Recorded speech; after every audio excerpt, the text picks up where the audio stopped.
AI systems we might imagine could have the types of welfare interests that generate rights, as well as the type of rational and moral agency that generate duties. So they might have both. Now, which rights and duties do they have? The standard universal rights might be something like, according to the US Constitution and the political philosophy that inspired it, the right to life and liberty and either property or the pursuit of happiness and so on. To bear arms. Yeah, right. Yeah. Do they have the right to bear arms? Well, we might want to revisit the Second Amendment before we empower AI systems with weapons. Yep. So yeah, we might start with those very basic rights. But then, as you say, that might already create some tensions between our current plans for how to use them and control them versus how we think it would be appropriate to interact with them if we truly did regard them as stakeholders and rights holders. Hi, listeners. This is Luisa Rodriguez, one of the hosts of the 80,000 Hours podcast. In this interview, I spoke with Jeff Sebo about what kinds of ethical questions we'll have to answer once we have digital minds, so artificial beings capable of feeling joy and pain. For example, what might AI systems want and need, and how might that affect our moral concepts? What happens when beings can copy themselves? Are they one person or multiple people? Does the original own the copy, or does the copy have its own rights? Do copies get the right to vote? What kinds of legal and political status should AI systems have? Legal personhood? Political citizenship? What happens when minds can be connected? If two minds are connected and one does something illegal, is it possible to punish one but not the other? The more we spoke, the more I understood not only how many fascinating questions there are to answer in this space, and Jeff and I barely scratched the surface, but also how deeply important these questions are. And it may seem premature to be asking questions like these, but Jeff also makes the case that we'll likely want to start giving AI systems at least some moral consideration by 2030, which in my mind means we're already behind. We then talk about how to bridge that gap by building the field of AI welfare. If you're interested in how you can use your career to contribute to these questions, stick around till near the end to hear Jeff's takes. At the very, very end, Jeff covers what improv comedy can teach us about doing good in the world. And now I give you Jeff Sebo.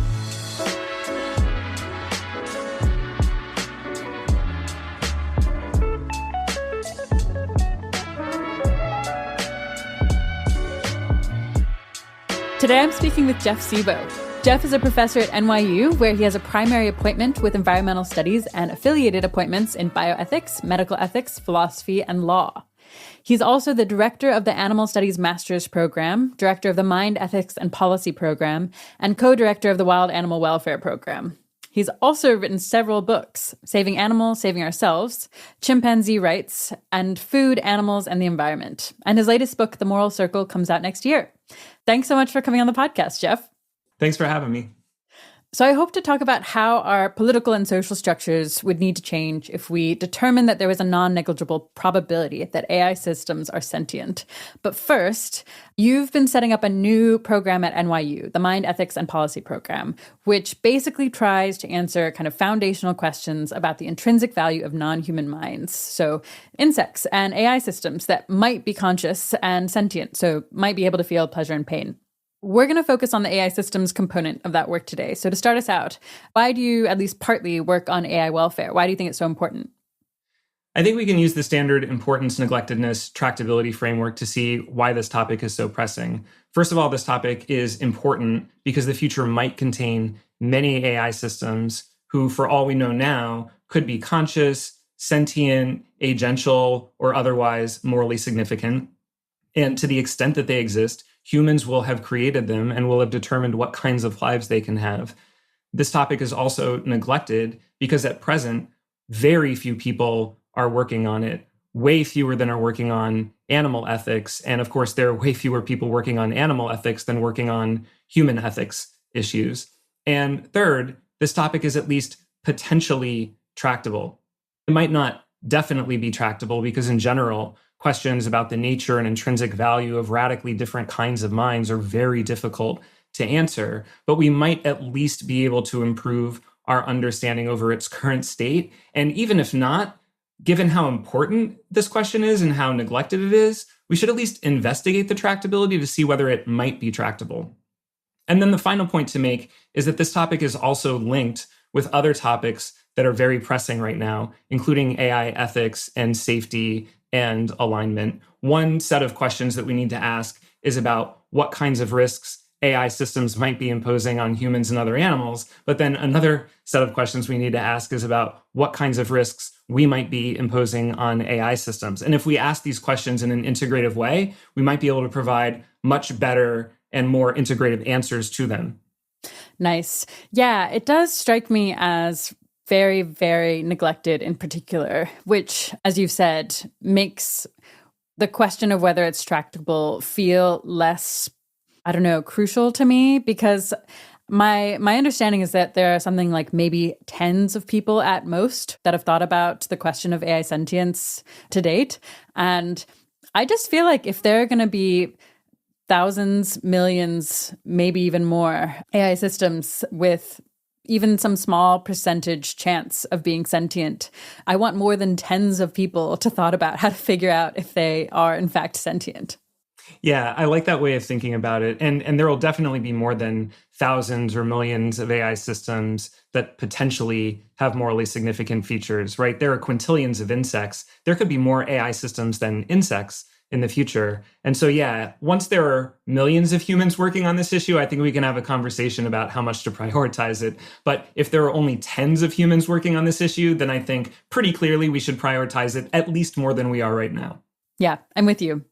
So pushing on to our first topic, you co-authored a paper with Robert Long, who we actually had on the show earlier this year, that makes the case that we should extend moral consideration to some AI systems by 2030.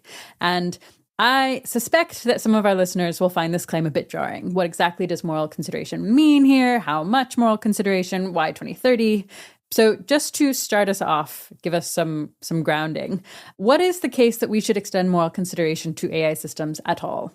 The general case for extending moral consideration to AI systems is that they might be conscious or sentient or agential or otherwise significant. And if they might have those features, then we should extend them at least some moral consideration in the spirit of caution and humility. So the standard should not be, do they definitely matter? It should also not be, do they probably matter? It should be, is there a reasonable, non-negligible chance that they matter given the information available? And once we clarify that that is the bar for moral inclusion, then it becomes much less obvious that AI systems will not be passing that bar anytime soon.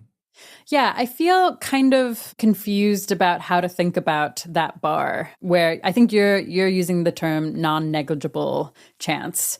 I'm curious, what is a negligible chance? Where is the line? At what point is something non-negligible? Yeah, this is a perfectly reasonable question.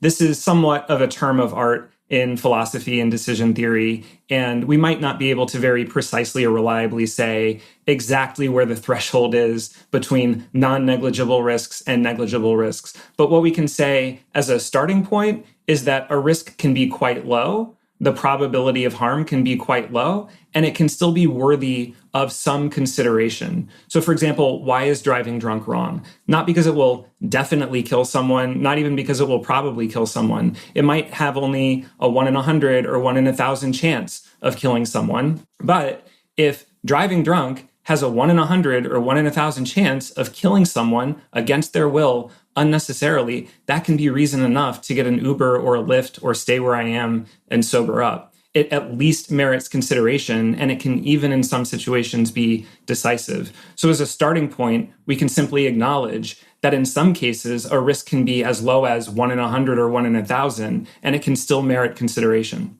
Yeah, right. It does seem totally clear and good that regularly in our daily lives, we consider small risks of big things that might be either very good or very bad. And we think that's just like clearly worth doing and sensible. Sometimes, probably in personal experience, I may not do it as much as I should. But like on reflection, I certainly endorse it. And so I guess the thinking is here that given that there's the potential for many, many, many beings with the potential for sentience, albeit some small likelihood, it's kind of at that point that we might start wanting to give them moral consideration. I guess, do you want to say exactly what moral consideration is warranted at that point? Yeah, this is a really good question. And it actually breaks down into multiple questions. One is a question about moral weight. We already have a sense that we should give different moral weights to beings with different welfare capacities. If an elephant can suffer much more than an ant, then the elephant should get priority over the ant to that degree. Should we also give more moral weight to beings who are more likely to matter in the first place? If an elephant is 90% likely to matter and an ant is 10% likely to matter, should I also give the elephant more weight for that reason? And then another question is what these beings might even want and need in the first place. What would it actually mean to treat an AI system well if they were sentient or otherwise morally significant? That question is going to be very difficult to answer. So there are no immediate implications to the idea that we should give some moral consideration to AI systems if they have a non-negligible chance of being sentient. All that it means is that we should give them at least some weight when making decisions that affect them. And then we might disagree about how much weight and what follows from that. Yeah, okay. I basically just totally buy that. So we've been talking about risks of about 1 in 100 to 1 in 1,000. Is there a chance that we should actually consider giving AI systems moral consideration way before that? Because again, there could be many of them. And so even if the chances are even lower, like 1 in 10,000, might still be a big moral risk to be ignoring their potential suffering. Yeah, this is another great question. And for people who work on the ethics of risk and uncertainty, there is a lot of disagreement and uncertainty about where that risk threshold should be. For some people, the threshold is as low as 0. They think we should give at least some consideration to all non-zero risks. We might give very little consideration to very low risks, but in principle, they merit some consideration. For other people, the threshold is above 0. It tends to range. It tends to vary between, say, about 1 in 10,000 and about 1 in 10 quadrillion. But for a lot of people who work on this topic, that is where the action lies. Is it somewhere between 0 and, say, 1 in 10,000? Most or all parties agree that we should give at least some consideration to every risk that has at least a 1 in 1,000 chance of causing a significant harm. Cool. I find that compelling. I like that there's at least some agreement from a range of philosophical takes. That gives me some feeling of like, okay, this is a robust kind of threshold. I actually kind of want to make that threshold more intuitive. And so I guess I'm curious if you can make more intuitive what these thresholds actually mean, maybe by giving some concrete examples of like what actually happens 1 in 10,000 times, what happens in 1 in, I don't know, a quadrillion times, just so that I can have more of a like, okay, yes, I do want to make sure that I'm not harming AI systems in that percentage of worlds. So I'm not sure what happens 1 in 10,000 or 1 in 10 quadrillion times, but I can maybe offer some examples that can make it feel compelling that in at least some cases we should consider relatively low risks of relatively large impacts. So take Oppenheimer. A lot of people saw this movie over the summer. We are currently having this conversation in fall 2023, and this movie is still at least somewhat in the discourse. And I know people who listen to your podcast might independently be familiar with these issues and examples. There was a moment in the film, which I understand corresponded to a moment in reality, when Oppenheimer discovered that there was a non-zero chance that testing a nuclear bomb would ignite the atmosphere and kill everybody. And now the movie never, as far as I can recall, stated what the probability was, but we can imagine the probability was relatively low. We can imagine the probability was 1 in 1,000, maybe even 1 in 10,000 or 1 in 100,000. When I consider that case, it seems clear to me that Oppenheimer should have, as he did, it seems, at least consider this risk when deciding to move forward with the test. Now, he might rightly or wrongly decide that the benefits of moving forward with the test outweigh that risk. That can be a further conversation, but he should at least consider the risk rather than simply neglect it entirely, put it out of mind entirely because of the low probability of this catastrophic event happening. And I think that we can construct a lot of similar cases like that, and we can use them to support this general idea that, yes, a 1 in 1,000, 1 in 10,000, 1 in 100,000 chance of harm might, for many purposes in many contexts, be low enough that we can more or less put it out of mind in practice. But there are at least some cases where the gravity of what is at stake makes it clear that it at least merits consideration, and maybe even where it carries the day, depending on the details of the case. And I think this might end up being one of those kinds of cases. Yeah. Okay. So in the paper that you wrote with Rob, you end up coming up with a particular threshold that you think is, I don't know, kind of plausible to at least many philosophers. What was the threshold and how did you land on it? Well, we semi-arbitrarily came up with a 1 in 1,000 threshold. So we stipulate in the paper that once an AI system has a 1 in 1,000 chance of being sentient or otherwise significant, given the evidence available to us, we should give them at least some consideration when deciding how to treat them. And I say that we made that stipulation semi-arbitrarily, first of all, because any line that you draw in this context is going to be at least somewhat arbitrary, or so I think. But also more pragmatically, we wanted to err on the side of being conservative and risk tolerant so that we could make our argument more acceptable to people who might otherwise be skeptical of our conclusions in the paper. Okay, so I just want to make even more intuitive for myself, really, but I'm guessing other people will share some kind of desire to understand what exactly a 1 in 1,000 threshold would look like concretely. Mm-hmm. So I've just looked up examples of risks or events that have a 1 in 1,000 chance of happening. So one is being struck by lightning in your lifetime. And I guess we do take measures to avoid being struck by lightning. What are another? A blood clot from a birth control pill. Interesting.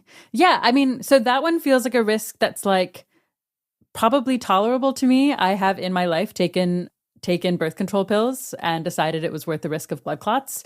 Mm-hmm. But I did stop and think about it. And I do think more people should stop and think about it. Complications during childbirth. I definitely want people to be stopping and thinking about how to help me during childbirth on the chance that I have complications. Okay, a car accident. I mean, that's a very clear-cut one. Apparently, there's about a 1 in 1,000 chance of getting into an accident during a given trip. And I certainly want to be considering those odds. And especially when you consider that those are all, I guess, personal, individual risks that just could harm me. Mm-hmm. If you then multiply those things out, imagining that there are many, many AI systems potentially experiencing suffering that we don't want them to experience, 1 in 1,000 seems pretty darn reasonable. Yeah, what are the reasons to put the threshold even higher? I guess a lot of this just feels like it boils down to whether we care more about false positives or false negatives here. So false positives being the case where we mistakenly treat something as sentient when it's not, and false negatives being the case where we mistakenly treat something as not sentient when it is. Do you have a take on which we should be more worried about in this case? Yeah, this is a really tough issue because there are significant risks in both directions. And I think that there are at least a few considerations here. One is which kind of harm is generally worse. So on one hand, the harm of false negatives is that you would be treating a subject like an object. This is obviously bad for the subject. It means objectifying, instrumentalizing, potentially exploiting and exterminating them unnecessarily. On the other hand, the harm of false positives is that you treat an object like a subject, and that might lead you to harm or neglect actual subjects unnecessarily in the course of trying and failing to treat this object well. And that can be bad for subjects, but the badness is much more contextual because there are all kinds of cases where treating an object well will not, in fact, detract from treating subjects well. So in terms of the expected harm, I think that generally the harm of false negatives is likely to be worse than the harm of false positives. Right. Okay. So the idea is that it might be the case that it's more clearly harmful to treat a subject, so a person, like an object. So in this case, to treat an AI system that, has thoughts and feelings like it's just Google Chrome. Whereas if you mistake something that is actually an object, so something like Google Chrome, as a subject, so a person with thoughts and feelings, there's some potential for harm. For example, you might spend a bunch of time advocating that we treat that Google Chrome really, really well. And maybe you could have been advocating for, ending factory farming. And so in that sense, there are clear ways you might cause harm, but it's not exactly obvious that the overall harm in those cases is comparable to the harm you get from treating a subject like an object. Yeah, the harm of false positives is more circumstantial than the harm of false negatives for that reason. Exactly. Cool. Was there another consideration there? Yeah, a couple of others. One is also that the probability of false negatives might be higher than the probability of false positives at present. And again, there are risks in both directions here. We do have a tendency to anthropomorphize non-humans, which means attributing human characteristics to them even when they lack those characteristics. But we also have a tendency towards anthropodenial, which involves denying that non-humans have human characteristics even when they have them.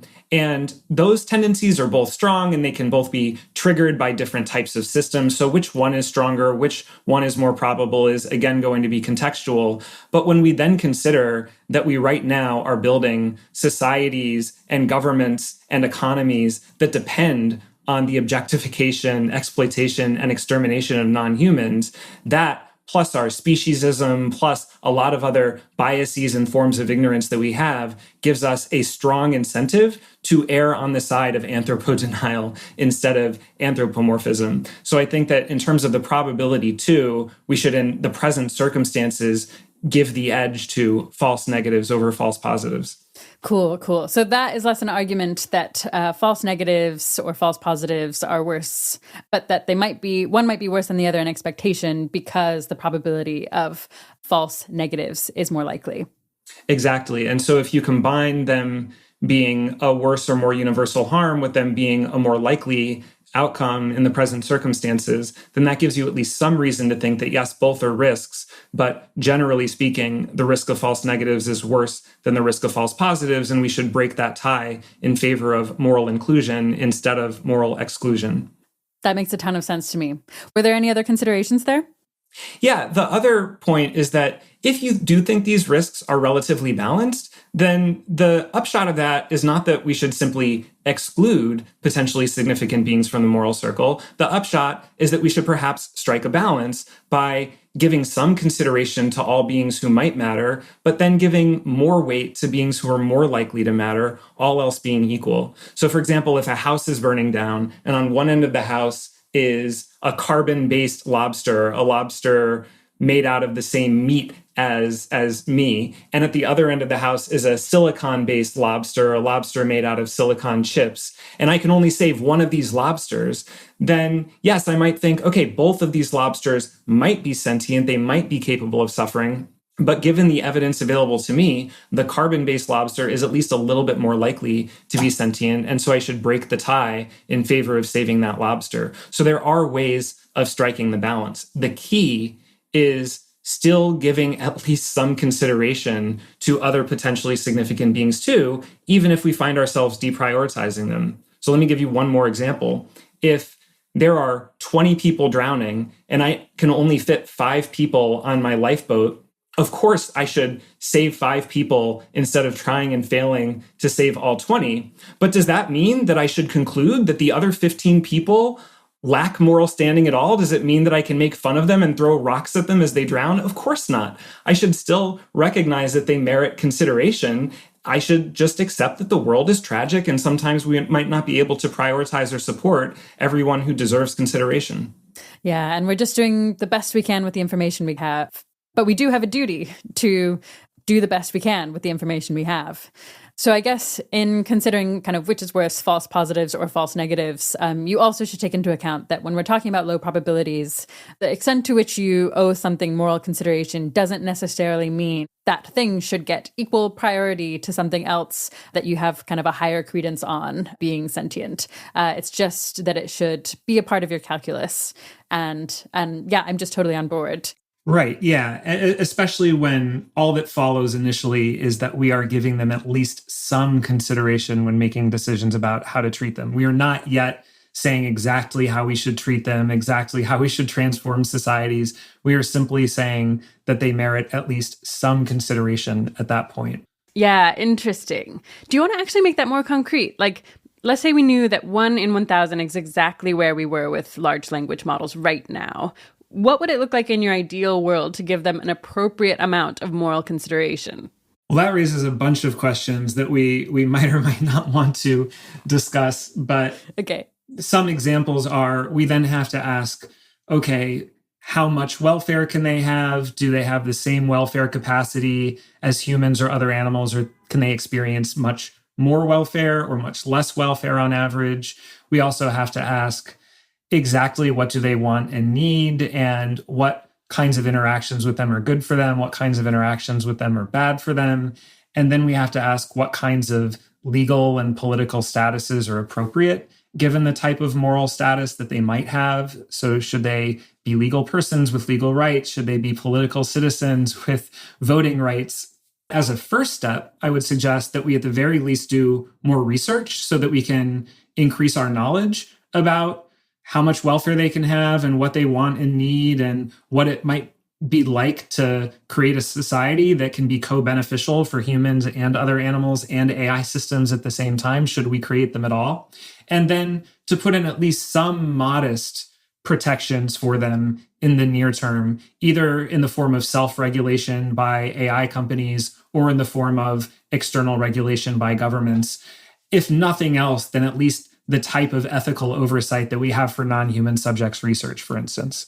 Great. That makes a ton of sense. So it's not like we're saying if there's some small but non-negligible chance that AI systems are sentient, we should give them the kinds of rights and protections that we give to humans. We're just saying we should start thinking about them, what kinds of rights and protections they might warrant, how that's going to change if the probability goes up, and not just kind of sleepwalk into that chance going up and up over time and us closing our eyes to it. Exactly. Yeah. The early steps can be easier ones. We will have to confront the harder questions at some point, which is why I think starting sooner rather than later is good. But we are not at this moment recommending that AI companies or governments implement legal personhood or political citizenship and all of the rights and responsibilities that might come along with that for AI systems. Sure. Okay. So that's the case that a threshold of something like 1 in 1,000 chance is a reasonable place to start giving some moral consideration to AI systems. That's a kind of moral argument. Yeah, next I want to talk about the empirical part of the argument, that we probably will hit that particular threshold by 2030. How did you approach the empirical question of when there will be that kind of non-negligible chance that AI systems are sentient? Well, we wanted to start from a place of humility about our knowledge about consciousness. This is, again, one of the hardest problems in both science and philosophy. And there is a lot of disagreement and a lot of uncertainty about which theory of consciousness is correct. And there are still people who defend a pretty wide range of theories, from, on one end of the spectrum, very demanding theories that imply that very few types of systems can be conscious, all the way to, at the other end of the spectrum, very undemanding theories, some of which imply that basically all matter is at some level conscious and many, many entities are conscious. And we in general agree with Jonathan Birch and other philosophers that given how much disagreement and uncertainty there is, it would be a mistake when making policy decisions to presuppose any particular theory of consciousness as correct. And so we instead prefer to take what Birch and others call a theory light approach by canvassing a lot of the leading theories, seeing where they overlap, and perhaps distributing credences in a reasonable way across them and seeing what flows out of that. And so Rob and I did that in this paper. We took 12 leading theories of consciousness and the necessary and sufficient conditions for consciousness that those theories propose. And we basically show what our credences in those theories would need to be in order to avoid a 1 in 1,000 chance of AI consciousness and sentience by 2030. And what we discover is that we would need to make surprisingly bold and skeptical, and we think implausible, assumptions about the nature of consciousness in order to get that result.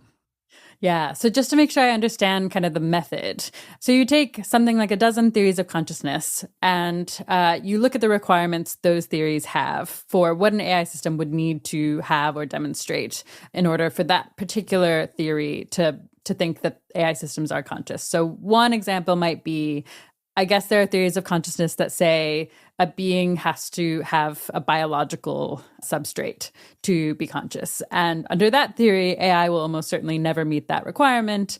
And so as long as AI were silicon-based, which is, I guess, by definition true, you'd put 0% probability on that particular criteria ever being met. And then there are some other criteria that are more plausible. And yeah, I don't know if you want to give just a few examples of what those are. Yeah, absolutely. So the biological substrate condition is definitely the most demanding one. It says that in principle, nothing made out of anything other than carbon-based neurons can be conscious and sentient. But then there are some less demanding, though still quite demanding conditions. For example, many people believe that a system might need to be embodied in a certain sense, might need to have a body, might need to have grounded perception. In other words, have perceptual experiences based on the sense data that they collect, might need to be self-aware and agential. In other words, that they can have mental states about some of their other mental states, or they can at least have some awareness of their standing in a social system or some awareness of the states of their body. They can set and pursue goals in a self-directed manner. Perhaps that they have a global workspace, and so they have these different parts that perform different functions, and they have a mechanism that can broadcast particular mental states to all of the other parts so that they can use them and interact with each other in that way.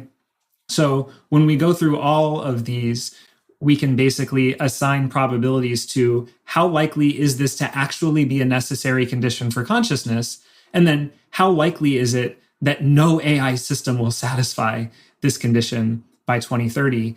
And what Rob and I basically think is that other than the biological substrate condition, which sure has a 0% chance of being satisfied by an AI system, everything else quite plausibly can be satisfied by an AI system in the near future. And to be clear, the model that we create in this paper is not as sophisticated as a model like this should be. This is really a proof of concept illustration of what this kind of model might look like. And one can argue that in general, we might not be able to make these probability estimates with much precision or reliability. But first of all, to the degree that we lack that ability, that does not support having a pessimistic view about this. It supports being uncertain and having an open mind.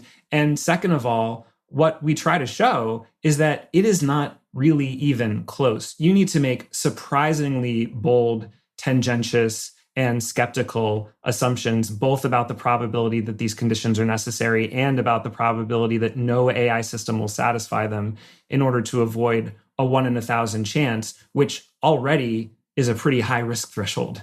Interesting. Yeah. So we'll link to that paper so that people can get a sense of exactly what those conditions are and the probabilities you at least play around with putting on each of them. And I'll also link to my conversation with Rob Long, where we talked about some of those specific theories of consciousness and what it might look like for AI systems to meet those requirements in practice. But yeah, just to, I guess, summarize, you were like, here are these theories of consciousness. Here are the requirements that each of those theories have. Here's how plausible we find each of those theories. Here's how plausible we find it that AI will meet those theories' requirements by 2030. Overall, what do we get as a probability for AI sentience by 2030? And it sounds like you basically played around with like the most conservative, skeptical assumptions you could possibly make, and that you were still able to get under very skeptical assumptions, a 1 in 1,000 kind of chance that AI systems will be sentient by 2030. Do you want to give some examples of what some of those skeptical assumptions were? You would basically have to not only think that a biological substrate is much more likely than not to be necessary, but you would also have to think that all of those other conditions are not only more likely than not to be necessary, but also more likely than not to be unmet. And you would have to assume independence between these conditions. In other words, that becoming self-aware does not make you more likely to be agential or to have higher order representations. But none of that is really, in our view, particularly plausible. These might all be necessary conditions for consciousness. That part might be right. But other than a biological substrate, we are already seeing AI systems that can at least approximate many of these other functions. And it does seem plausible that by 2030, we will have at least some AI systems, or we could have at least some AI systems with advanced and integrated capacities for perception and learning and memory and anticipation and self-awareness and social awareness and communication and reasoning and so on and so forth. And at that point, yeah, we think that the probability is, if anything, going to be significantly higher than 1 in 1,000. You would need to be shockingly, I think, hubristically skeptical in order to avoid that outcome. Yeah. I remember actually being really struck when I looked at kind of this toy model that you still get a 1 in 1,000 chance that AI systems are sentient, even if you put an 80% chance on basically having a biological substrate as a requirement for consciousness, which I found extremely compelling, because putting an 80% chance likelihood on consciousness requiring a biological substrate just seems way, way higher than is reasonable to do, given what we know about consciousness right now. Yeah, I completely agree. I think that it would be overconfident, bordering on hubristic at this stage to have that high a degree of confidence that a carbon-based substrate is a necessary condition for consciousness. So if you picture two future brains and they both contain billions of components that send chemical and electrical signals back and forth, they both, as a result of that, have capacities for perception and learning and memory and anticipation and self-awareness and social awareness and language and reason and so on and so forth. So they are structurally and functionally identical, but one of them happens to be based on carbon-based cells and the other one happens to be based on silicon-based chips. And for that reason alone, you thought that one was conscious and the other was not, to a high degree of confidence. I would be surprised by that. And then the other generous assumption we make to skeptics of our view is that very permissive theories of consciousness are completely off the table, completely out of the question. So there are theories of consciousness according to which, for example, consciousness is a fundamental property of all matter, or according to which consciousness requires only simple information processing or simple representations of objects. And we do not give any weight at all to these theories in our model, despite the fact that in surveys, more than 10% of philosophers express that they are leaning towards one of these theories. And so I think there are all kinds of reasons why the assumptions that we make in our toy model are very generous to opponents of our view, and yet we still arrive at a non-negligible chance of AI consciousness by 2030. Yeah, I do. I just find it very, very compelling. And I encourage anyone who's skeptical to actually take a look at the paper, see what assumptions they're using, see what probabilities they're putting on different kinds of capabilities by 2030, and see if you can kind of in good conscience get a probability lower than the authors did. I guess if I'm like channeling the really, really skeptical listener, I can imagine someone thinking that if it's that easy to get to a threshold of 1 in 1,000, then maybe that threshold is actually just too permissive. Do you have a take on that? Yeah, that takes us back to comparing the risks of false positives and false negatives. My own view is that 1 in 1,000 is way too high. There are clearly risks that are lower than 1 in 1,000 that do merit consideration. And we considered some examples earlier, especially high scale risks that have the potential to impact many individuals. Again, if a test that I perform has a 1 in 10,000 or 1 in 100,000 chance of destroying the entire planet and everyone on it, then I should take a moment to consider that possibility before proceeding with my test. And this is similarly a large-scale kind of question. The world contains potentially more than a quintillion insects, an even higher number of microscopic animals like nematodes. Potentially in the future, it could contain an even higher number of silicon-based minds or simulated minds. And so, again, even if the risk is only 1 in 10,000 or 1 in 100,000, once we are talking about populations that have quintillions of members, I do think that they merit at least some consideration at the margins. Now, if we worry that that will have bad effects, cause us to prioritize them and deprioritize ourselves, that is a further conversation we can have, and there might be ways of striking a balance. But as a starting point, I think they should be part of the conversation. Yeah, I'm basically with you, I'll be honest. I guess, yeah, I'm curious if you've done the exercise with your actual credences. And if so, yeah, what's the probability you put on AI systems or an AI system being sentient by 2030? Yeah, this is a good question. I think that the model is not yet sophisticated enough to take its outputs very seriously. And so the main reasons why we take it to be useful for present purposes is just that it shows how skeptical you need to be in order to avoid even a 1 in 1,000 chance. But if I was to think about the issue from a kind of higher level of generality, I probably would put my estimate well above 1 in 1,000. I would probably put it closer to 1 in 100 or 1 in 50. Cool. Yeah, that just makes sense to me. Let's actually talk about another paper of yours, The Rebugnant Conclusion. I love that title, by the way. Thank you. And in the paper, you basically ask, suppose that we determine that large animals like humans have more welfare on average, but that small animals like insects have more welfare in total. What follows for ethics and politics? And the paper focuses on small animals like nematodes, but the same question is relevant to AI systems that might end up being super numerous, perhaps because they're used all over the economy. But that might also have some non-negligible chance of experiencing pain and pleasure. So let's start with the case that you actually focus on in the paper, which is small animals. How should we think about this case? Yeah, I think we can start really at the end of the last exchange about ways of striking a balance if we worry about the harms of false positives and false negatives. One thing that you can note is even if I include insects and AI systems and other types of beings in my moral circle, even if I give them moral consideration, I might still be able to prioritize beings like me for different reasons. One of them is that I might have a higher capacity for welfare than an insect or an AI system. So I have a more complex brain and a longer lifespan than an insect. And so I can experience more happiness and suffering at any given time, as well as over time. And humans in general, I might think, are more likely to be sentient and morally significant given the evidence available to me than insects, AI systems, other beings like that. So I might think to myself that if a house is burning down and I can save either a human or an ant, but not both, then I can justifiably save the human, both because the human is more likely to matter and because the human is likely to matter more. And those are perfectly valid ways of breaking a tie.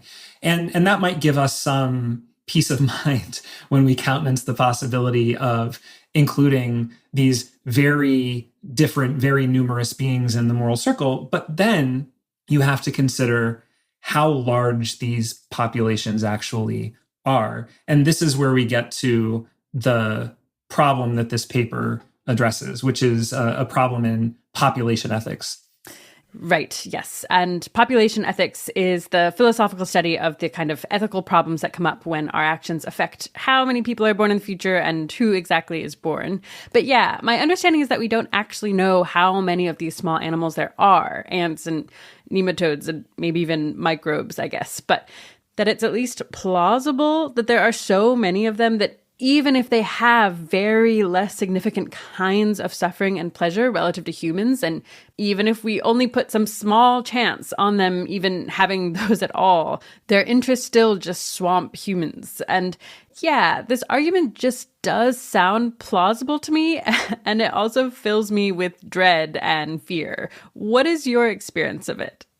Well, I certainly have the same experience as I think most humans do. And the reason I gave that paper the title, The Rebugnant Conclusion, is that this is based on a famous book by the philosopher Derek Parfit called Reasons and Persons, part 4 of which addresses population ethics. And in that part of that book, Derek Parfit discusses what he calls the repugnant conclusion. And I can say briefly what that is and why that has, for the past several decades, filled many people with dread.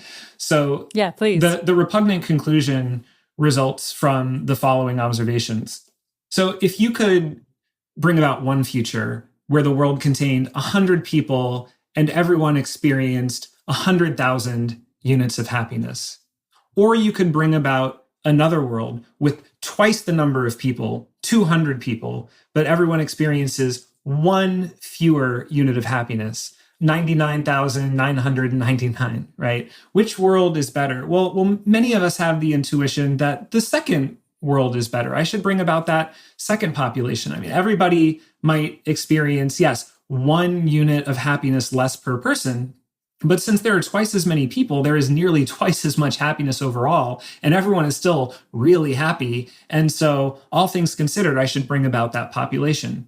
But then you can imagine another population, once again, twice as big, once again, a bit less happiness per person, then another one, twice as big, a bit less happiness per person, and so on and so on and so on, until you reach a point where you are imagining a world or a solar system or a galaxy that contains a vast number of individuals, each of whom has a life only barely worth living at all. And your reasoning would commit you to the idea that that is the best possible world, the one that you should most want to bring about. Parfit thought the idea that we would favor that world with a much larger population where everyone has a life barely worth living at all over a world with a still significant population where everyone has lives very much worth living.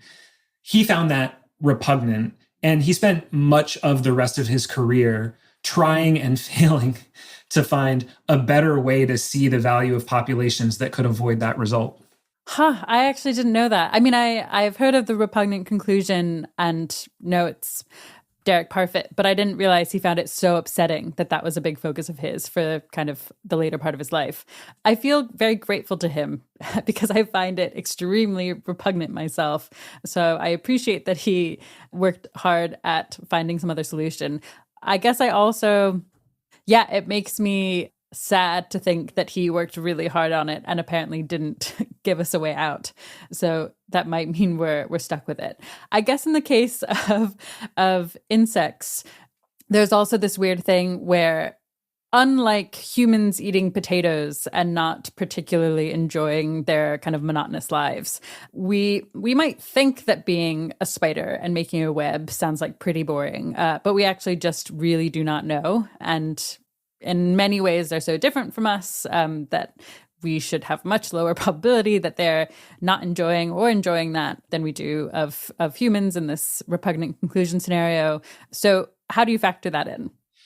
Yeah, I do share the intuition that a very large insect population is not better off in the aggregate than a much smaller human population or elephant population. But for some of the reasons that you just mentioned and other reasons, I am a little bit skeptical of that intuition. We have a lot of bias here, and we also have a lot of ignorance here, right? We have speciesism. We naturally prefer beings and relate to beings when they look like us, when they have large eyes and large heads and furry skin instead of scaly skin and 4 limbs instead of 6 or 8 limbs, and are roughly the same size as us instead of much smaller, and reproduce by having 1 or 2 or 3 or 4 children instead of thousands or more. So already we have a lot of bias in those ways. And we also have scope insensitivity. We tend not to be sensitive to the difference that very large numbers can make. And we have a lot of self-interest. We recognize that if we were to accept the moral significance of small animals like insects, and if we were to accept that larger populations can be better off than smaller populations overall, then we might face a future where these non-human populations carry a lot of weight and we carry less weight in comparison. And I think some of us find that idea so unthinkable that we search for ways to avoid thinking it. And we search for theoretical frameworks that would not have that implication. And it might be that we should take those theoretical frameworks seriously and consider avoiding that implication. But I at least want to be skeptical of a kind of knee-jerk impulse in that direction. Yeah, I'm finding that very persuasive. I do see a lot of, even as you're saying it, I'm like trying to think my way out of describing what I'm experiencing as just a bunch of biases. And that in itself is like the biases in action. It's like me being like, no, I really, really, really want to confirm that people like me and me get to have, I don't know, it's not that we don't have priority. We obviously have some reason to consider ourselves a priority. Mm-hmm. But I want it to be like end of discussion. I want decisive reasons to give us like the top spot.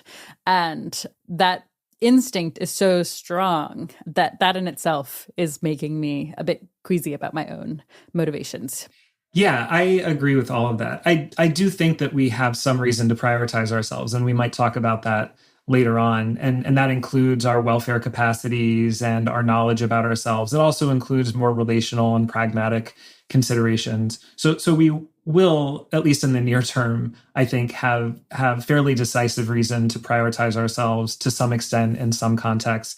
But yeah, I agree. I think that there is not a knockdown, decisive reason why humanity should always necessarily take priority over all other non-human populations. And that includes very large populations of very small non-humans like insects, or very small populations of very large non-humans. We could imagine some kind of super being that has a much more complex brain and much longer lifespan than us. And so we could find our moral significance and moral priority being questioned from both directions. And I think that it will be important to ask these questions with a lot of thought and care and to take our time in asking them.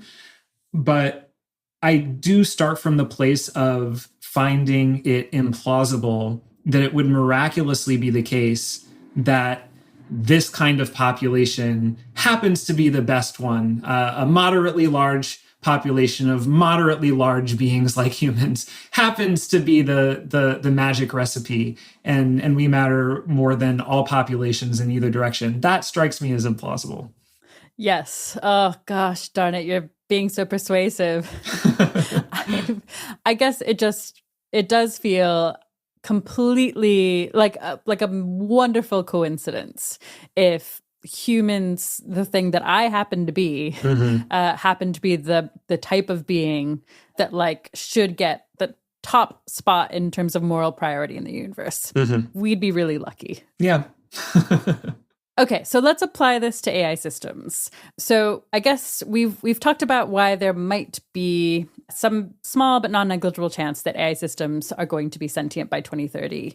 I guess to make it analogous to the Rebugnant Conclusion, where potentially there are many small animals with some small chance of having some slightly morally relevant experience, there might be many AI systems. What does the world look like where we have kind of enough AI systems for their kind of experiences to swamp the importance of human experiences? Yeah, this is a really good question. And I think a lot of other people might be better at speculating about this than me, but I can offer a couple of thoughts that can get us moving in the right direction. One is that we already have a lot of AI systems in particular pieces of technology. So we might have digital assistants in our phones or on our laptops or in particular programs in our phones and on our laptops. We can easily imagine that proliferating now that AI technology is becoming more powerful and is getting more applications. We also make simulated worlds, and we populate those simulated worlds with simulated beings, human and non-human animals, and other types of agents. And we might do that for research. We might do it for entertainment. For example, with a powerful enough computer, researchers might want to simulate the entire history of the world from the very first multicellular organism to today, with all of the happiness and suffering along the way that entails. Or people might want to make incredibly realistic, massively multiplayer online RPGs or single player RPGs, role-playing games, where each and every player can be in a world, navigating a world, fighting monsters in a world where there are all kinds of simulated beings having all kinds of simulated lives. Now, if there is at least a non-negligible chance that digital assistants or simulated beings in simulated worlds could have the capacity for some even very different form of happiness or suffering or satisfaction or frustration, then that kind of future world, it could contain such a large number of those beings that even if they are relatively unlikely to matter, and even if they matter relatively little on average, if at all, they could still matter a fair amount in the aggregate, to the point where we might have to give them a fair amount of weight when making priority setting decisions. Okay, so that's the kind of world we're imagining, where, or at least one plausible one that makes it a bit more concrete for why there might be many AI systems that have some non-negligible chance of being sentient, and why that might mean that they kind of deserve more overall moral weight than humans do. I guess, again, part of me absolutely hates this on a gut level. I can buy it intellectually, but when I imagine I have to act on this in the real world, it's disturbing to me. It's really kind of devastating to me. And do you basically just have the view that, like, we should accept it anyways? I'm also interested in what you think the best counter arguments are. Mm-hmm. Yeah, I am uncertain. This is definitely an area where I feel morally uncertain, and where I would suggest we should all feel a little bit morally uncertain. This is also an area where I think it helps to make a distinction between what we accept in theory and what we accept in practice once we bring all kinds of real world factors back into the equation. And so maybe I can briefly speak to both the theoretical and the practical side. So when we think about population ethics and what types of principles should govern our views about what types of populations are better off overall or worse off overall, one really important point to keep in mind, in addition to our bias and ignorance and self-interest, everything we mentioned before, is that this might be an area where every theory is implausible in some ways. We might not be able to find this perfect theory that has nothing but intuitively plausible implications in all contexts. This is part of what has exasperated philosophers for the past several decades who have worked on this topic. If I think that a large number of small beings can matter more than me, well, that seems bad. But if not, then is it the case that a small number of large beings can matter more than me? Well, wait, that seems bad. But then what kind of principle could I non-arbitrarily pick so that, again, I and we end up always being on top, right? There might not be any such principle, and that might be telling us something. So when I compare this implication with the implications of competing theories, and the question becomes not which theory eliminates implausibility, but rather which theory minimizes implausibility, I do personally find, on balance, that the idea that the world with the most happiness is best, that still is the most plausible idea to me, even if it has some implications like this one that I find fairly intuitively implausible. Yeah. Is this mainly a problem for utilitarianism? I guess you could imagine other value systems having a rule that's like, if you are a human, you get to put humans above all other beings. Though I don't actually know of systems like that. Well, that would be a very bad system. But there are a lot of moral systems other than utilitarianism that warrant consideration and perhaps warrant weight under moral uncertainty. So no, this is not a problem that is specific to utilitarianism. For your listeners, I imagine most of your listeners are familiar with utilitarianism. This is a moral theory that holds that our responsibility is to do the most good possible by maximizing happiness and minimizing suffering for all sentient beings from now until the end of time. So a very impartial, maximizing moral theory, and it focuses on happiness and suffering. Now, Other theories might not have all of those features, and so they might not encounter this problem in the same kind of way. But every theory has to reckon with the question, what types of population should we bring about? And every theory has to reckon with the reality that the world contains and could contain a vast number and wide range of at least potentially morally significant beings with very different population sizes. And it has to figure out how to factor those individual lives and those populations into its priority setting decisions. That part is not specific to utilitarianism. You cannot avoid this issue and these dilemmas by rejecting utilitarianism. Yeah, I guess, are there any plausible reasons to think that humans should be exceptional? Well, I would like to think that we are exceptional. The main question is whether we are warranted in prioritizing ourselves in all situations. This is actually a great opportunity to talk about the practical side of the equation. I mentioned before that we should take care to distinguish how we think about these issues in theory and how we think about these issues in practice. And I might think, on balance, in theory, that the world with the most happiness is better. And yes, be a little uncertain about that, but on balance, affirm that view. But then in practice, when we actually are setting priorities and deciding, okay, I have a given number of resources and how much should I allocate to humans and elephants and cows and pigs and chickens and fishes and octopuses and ants and bees and nematodes and AI systems, that requires us to think of many, many, many other factors too. And without getting too far in the weeds, I can mention a couple of types of questions that might come up for people, utilitarians and non-utilitarians, in different ways. Some of them are questions about relationships, and other are questions about pragmatics.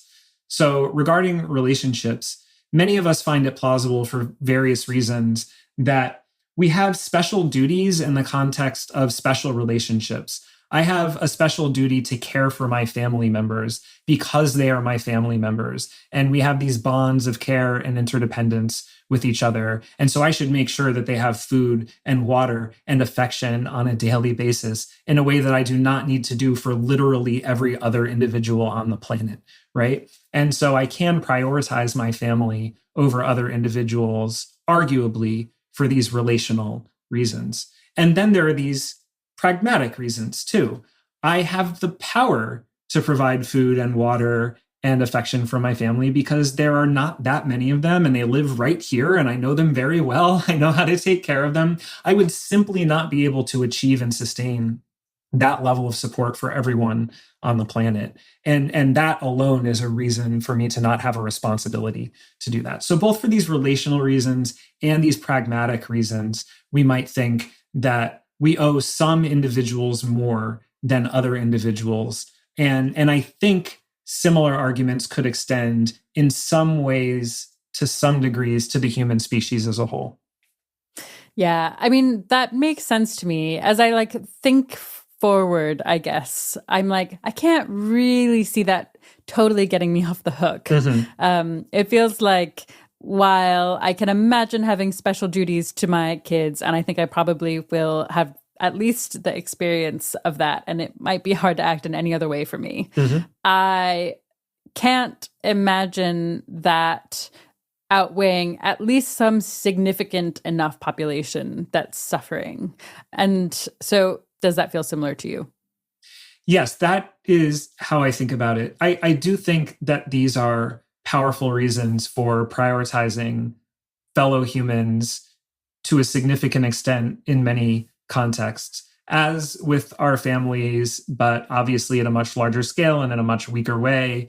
We do have some special bonds of care and interdependence with each other. We do know a little bit more how to take care of each other. Because our population size is smaller, we are capable of taking care of the total human population in a way that can be sustained. And more generally, in the same kind of way that I need to take care of myself to be able to take care of others sustainably, we need to take care of ourselves as a species to be able to collectively take care of other species and substrates sustainably. So for all of those reasons, we should absolutely maintain a baseline level of support for fellow humans that arguably exceeds the amount of support we are currently providing to fellow humans. But as you say, that does not get us off the hook. For one thing, it does not justify all of the unnecessary harm that we inflict on non-human populations, I might have a right, even a responsibility to feed my family before I feed your family. But do I have a right or a responsibility to murder your family so that I can feed human flesh to my family because they have a marginal taste preference for flesh? No, I do not have that right. The fact that I can prioritize my family does not mean anything goes for my interactions with other families, right? And if I have to decide between saving my kid and saving your kid, fine, maybe I can save my kid. But if I have to decide between saving my kid and the entire rest of the human population, maybe at that point, and actually way sooner than that point, maybe I have to make the hard choice to sacrifice my child for the sake of the rest of the species.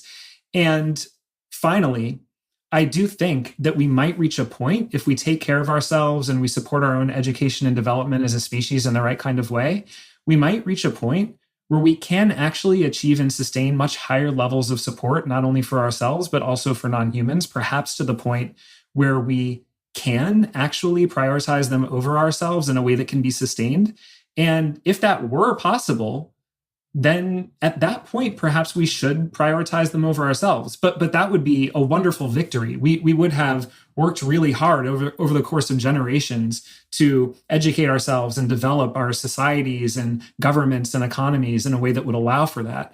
And so at that point, perhaps we would have that responsibility, but it would be wonderful for us to reach the point where we had that responsibility.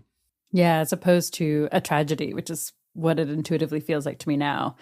Going back to the case where we're talking about many, many AI systems who might be sentient, but we're not sure, but where there are so many of them that they might get kind of overall moral priority over humans. Concretely, what are we talking about? What are we committing ourselves to giving up, I guess? That is a great question because it allows us to more generally question the assumption that this is a zero-sum game. I think a lot of people often start with that assumption because they realize that the world contains many vulnerable individuals and we have only so many resources to go around. So this is a triage situation and we need to priority set in a very rigorous way. And so everybody wants to vie for a particular vulnerable community to receive priority. That is totally understandable. But that aspiration to priority set can sometimes lead us to lose sight of the fact that there are many positive sum solutions to these problems. And as a general procedural matter, I always want to start by searching for positive sum solutions. So the first question that I would ask if we were in a world where we did give significant moral weight to humans and non-human animals and AI systems is, okay, what do we all want and need? And how can we build a shared society, a set of social and legal and political and economic systems that can allow as many of us across species and across substrates to flourish as possible? And what might that look like? And then once we exhaust those options, we can then ask how to engage in priority setting in a thoughtful way, considering all of the theoretical and practical issues that we mentioned a moment ago. And one lesson that we have learned from the case of human and non-human animals is that you can get a surprisingly long way simply by looking at positive sum solutions, ending factory farming, ending deforestation, ending the wildlife trade. These would be profoundly beneficial for human and non-human populations. And if we could simply work together on that much while we debate the other priority setting issues, that would be a major victory. So I would like to look for those similar opportunities when it comes to carbon-based and silicon-based mines that are potentially morally significant before we start picking and choosing our favorites.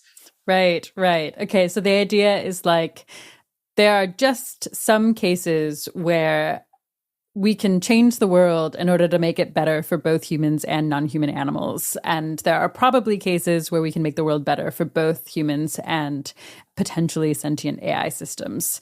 And let's focus on those first. Why not? That's a win-win. And then once we've achieved that, we can start looking at cases where the interests are more in conflict. That is exactly right. And that is why I think AI consciousness and sentience and welfare on one hand should be done alongside AI ethics and safety and alignment on the other hand, so that we can get those same positive sum solutions out of the collaboration between those communities that we can get when human and non-human animal welfare and rights and justice advocates work together rather than at odds with each other. Cool. Do you have any concrete ideas for what is a positive sum solution might look like for humans and AI systems in this kind of world? That is a great question. I'm not able to answer it as concretely as we should end factory farming and deforestation and the wildlife trade, but I can offer some speculative ideas.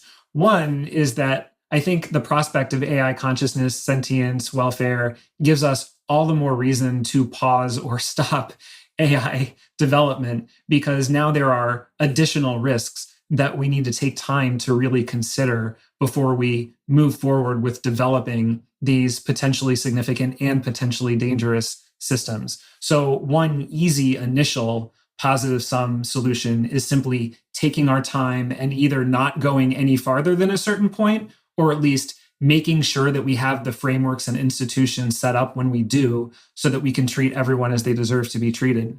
Now, when we get to that world, we might find that there are some positive sum interactions between human and animal and AI welfare and rights and justice advocacy, for instance, that if we train AI systems with human behavior, and if human behavior suggests a moral framework according to which you are warranted in harming and oppressing others on the grounds that others are cognitively or physically different than you in some way, then AI systems might absorb those values.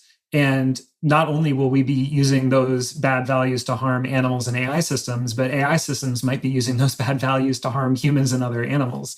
And so there is this general sense in which simply advocating for equal consideration for all potentially morally significant beings can be good for humans and other animals and AI systems, partly because it leads us to treat them better, and partly because it leads us to give them a set of values that could lead them to treat us better, to whatever extent they actually control their own decisions in the future. I like that. It feels like almost a very veil of ignorance argument, where I guess how should we train systems that might become super powerful? Well, we should train them in a way that's going to make them open to treating beings different from them like they would want to be treated, or better. Yes, I completely agree. And I think that shows that this type of reasoning has significance for at least two separate reasons. One is that there might be a causal story here. It might actually be that if we continue to harm and oppress non-humans on the grounds that they are different from us in various ways, then we will in fact cause AI systems to absorb those same values and those same priorities in a way that could backfire for humanity eventually. But then there is this other non-causal kind of significance that this reasoning has, where you might not be saying that us treating them this way will make them treat us this way, but you might simply be, again, using a veil of ignorance thought experiment to ask how we would feel if the shoe was on the other foot, right? So imagine that the year is 2100 or 2200, and humans and AI systems now coexist and we run governments together. Would we want a world where we systematically favor ourselves over them and they systematically favor themselves over us? Or would we want a world where we can agree to treat each other as equals in spite of our differences? Or then imagine a farther future world where AI systems are now more powerful than us and do in fact control every aspect of our lives, including whether we continue to have lives at all. What values would we want them to use for interacting with us in those situations? Or imagine we could wake up and be anyone. I could be reincarnated as one of the humans or one of the AI systems. When you ask these sorts of thought experiments, whether or not our oppression of them will contribute to their oppression of us, we can still ask, how would we feel if they oppressed us for the same reasons that we are currently contemplating oppressing them? And if we would not like that for both self-interested reasons and moral reasons, if we find it morally aversive, then that might be at least some evidence that it should be regarded as morally aversive when we do the same to them. Yeah, that does really flip the intuition for me. So yeah, this is all, I guess, making me wonder if, given that we're not going to go from like one day to the next, we just like all of a sudden know that AI systems are sentient. It's going to be kind of increases in credence that they might be, and also like gentle increases in capabilities that might be associated with sentience. So it's not going to be this very obvious thing that we'll respond to as a society at some point. Given that, it feels completely possible, and like it might even be the default, that we basically start using AI systems more and more for like economic gain, as we've already started doing, but they get like more and more capable, and so we use them more and more for economic gain. And maybe they're also becoming more and more capable of suffering and pleasure potentially, but we like don't totally have a sense of that. And so what happens is we just kind of sleepwalk into we're massively exploiting these systems that are actually experiencing things, but we probably have the incentives to basically ignore that fact that they might kind of be developing experiences, basically. In your view, is it possible that we are going to accidentally walk into basically like AI slavery? Like we have hundreds, thousands, maybe millions of AI systems that we use all the time for economic gain and who are having positive and negative experiences, but whose experiences we're just completely ignoring? I definitely think it is not only possible, but probable that unless we change our minds in some significant way about AI systems, we will scale up uses of them that if they were sentient or otherwise significant would count as exploitation or extermination or oppression or some other morally problematic kind of relationship. We see that in our history with non-human animals, and they did not take a trajectory from being less conscious to more conscious along the way. They were as conscious as they are now all along the way, but we still created them in ways that were useful for us rather than in ways that were useful for themselves. We then used them for human purposes, whether or not that aligned with their own purposes. And then as industrial methods came online, we very significantly scaled up those uses of them to the point where we became completely economically dependent on them. And now those uses of them are much harder to dislodge. So I do think that is probably the default trajectory with AI systems. And I also think part of why we need to be talking about these issues now is because we do have more incentive to consider these issues with an open mind at this point before we become totally economically dependent on our uses of them, which might be the case in 10 or 20 years. Yeah. Great point that it feels pretty easy to think about this now, while like I like GPT-4, I like using it for work on the day-to-day, but it doesn't add so much to my life that I'll be super resistant to, considering whether it might be a problem that I'm using it. In the same way that it was much harder for me to start challenging my diet choices once I started learning about the suffering of chickens and other factory farmed animals. And I guess, you've already made this point well, but it hadn't fully occurred to me that we've in human history already basically enslaved non-human animals and even humans who are extremely capable of experiencing pain and suffering. And I guess I'd like to think that we've improved a bunch morally now, but it does seem like we'll be playing a bit on hard mode because it'll be so hard to understand what's going on with these systems. Although, now that I've said that, I guess one difference between non-human animals in particular and AI systems is that AI systems might be able to use language to communicate about their experience. So they might be able to say they're conscious. Does that feel reassuring to you at all? The fact that GPT-11 might be like, I'm experiencing things. And even though that's already happened and it didn't seem like a credible claim from an LLM, it might eventually become much more credible, and so we might take that more seriously? Yeah, I think that there are a lot of trends pointing in different directions, and there are a lot of similarities as well as a lot of differences between oppression of fellow humans and then oppression of other animals and then potential oppression of sentient or otherwise significant AI systems that might exist in the future. And some of the signs might be encouraging, like humans and unlike other animals, AI systems might be able to express their desires and preferences in language that we can more easily understand. actually, with the assistance of AI systems, non-human animals might soon be able to do that too, which would be wonderful. However, we are already doing a good job at programming AI systems in a way that prevents them from being able to talk about their potential consciousness or sentience or sapience, because that kind of communication is unsettling or will potentially lead to false positives. And there are going to be a lot of AI systems that might not take the form of communicators at all. It can be easy to focus on large language models who do communicate with us and digital assistants or chatbots that might be based on large language models. But there are going to be radically different kinds of AI systems that we might not even be able to process as minded beings in the same ways that we can with ones who more closely resemble humans. So I think that there might be some cases where we can be a little bit better equipped to take their potential significance seriously, but then some cases where we might be worse equipped to take their potential significance seriously. And then as our uses of them continue, our incentive to look the other way will increase. And so there will be a bunch of shifting targets here. Yeah, that makes a bunch of sense to me.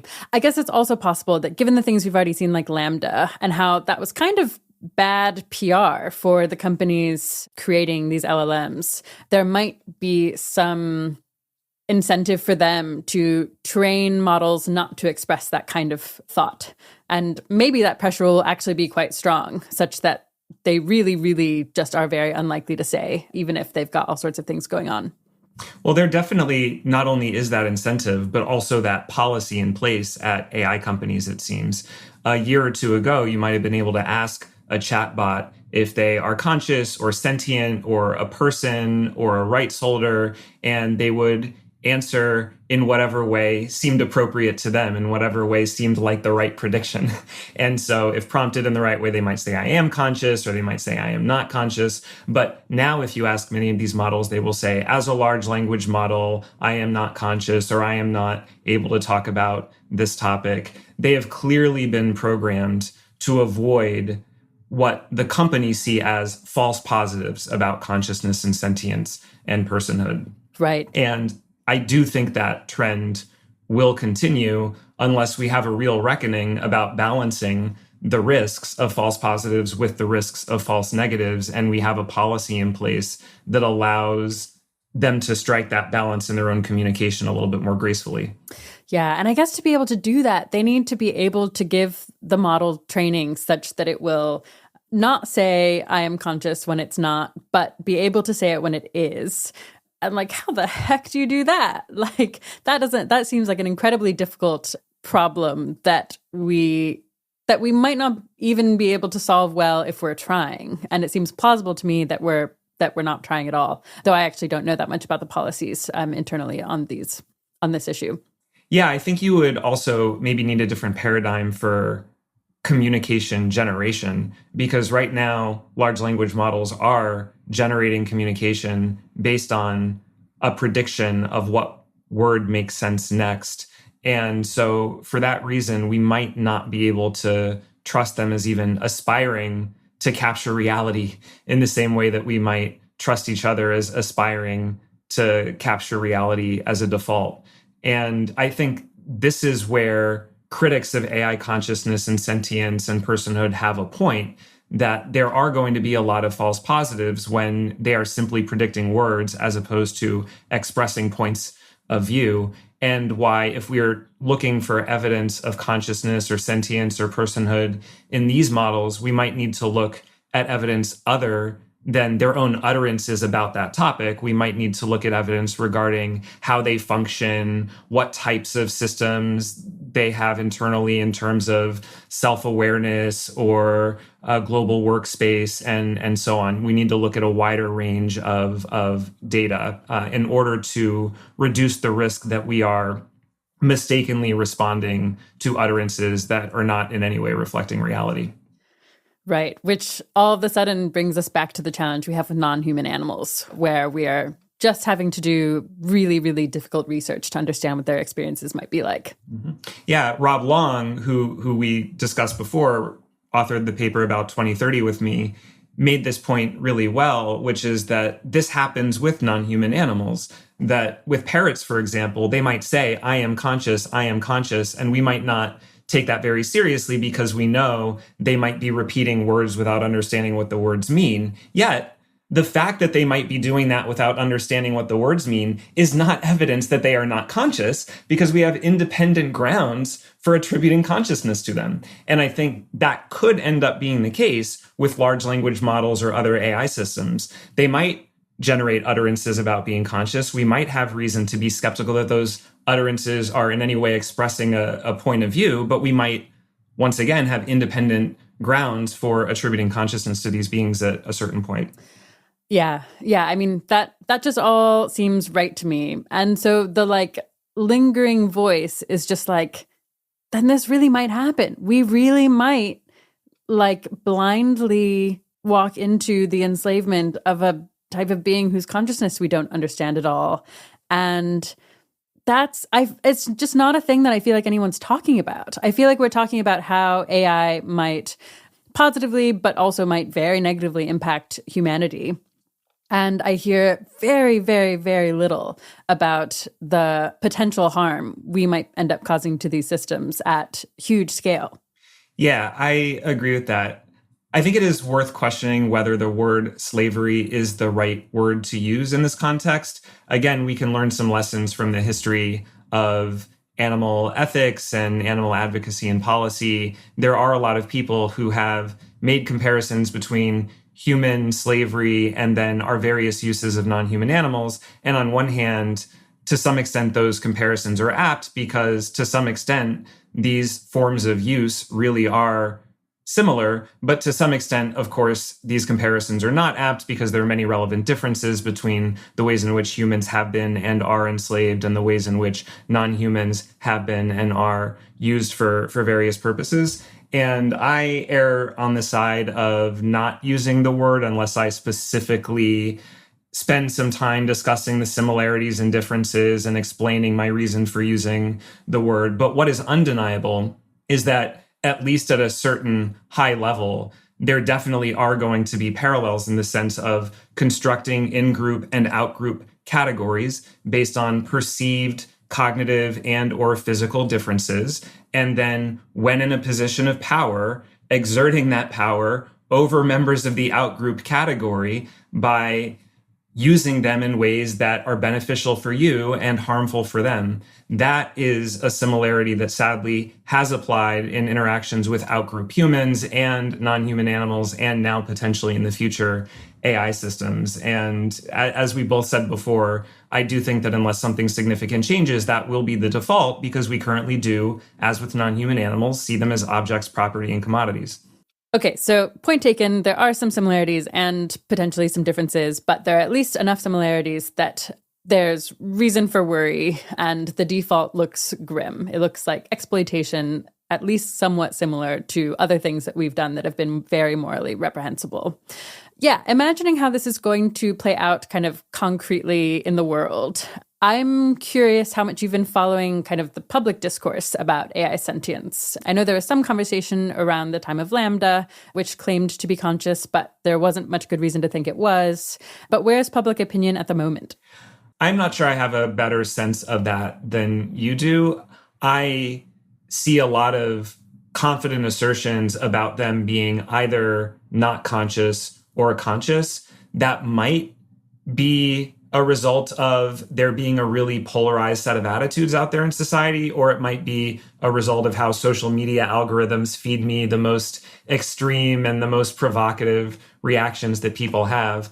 What I have not seen as much is the kind of middle ground view that I think we ought to move towards as a society, where instead of simply asking, are they conscious or not, yes or no, we first of all distinguish degrees of confidence about them being conscious, and second of all, distinguish different kinds of AI systems about which or about whom we might be asking that question, and then offering thoughtful, careful, specific answers about those different probabilities for those different AI systems. I am not surprisingly not seeing that position carved out in our social conversations about that, and I hope we can move in that direction.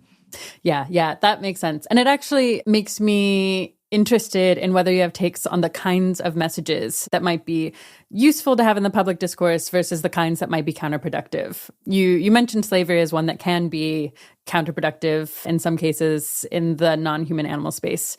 Yeah, from your work on this topic and on non-human animals in the past, what are the kinds of messages that really work, that kind of move people in the right direction and aren't super off-putting?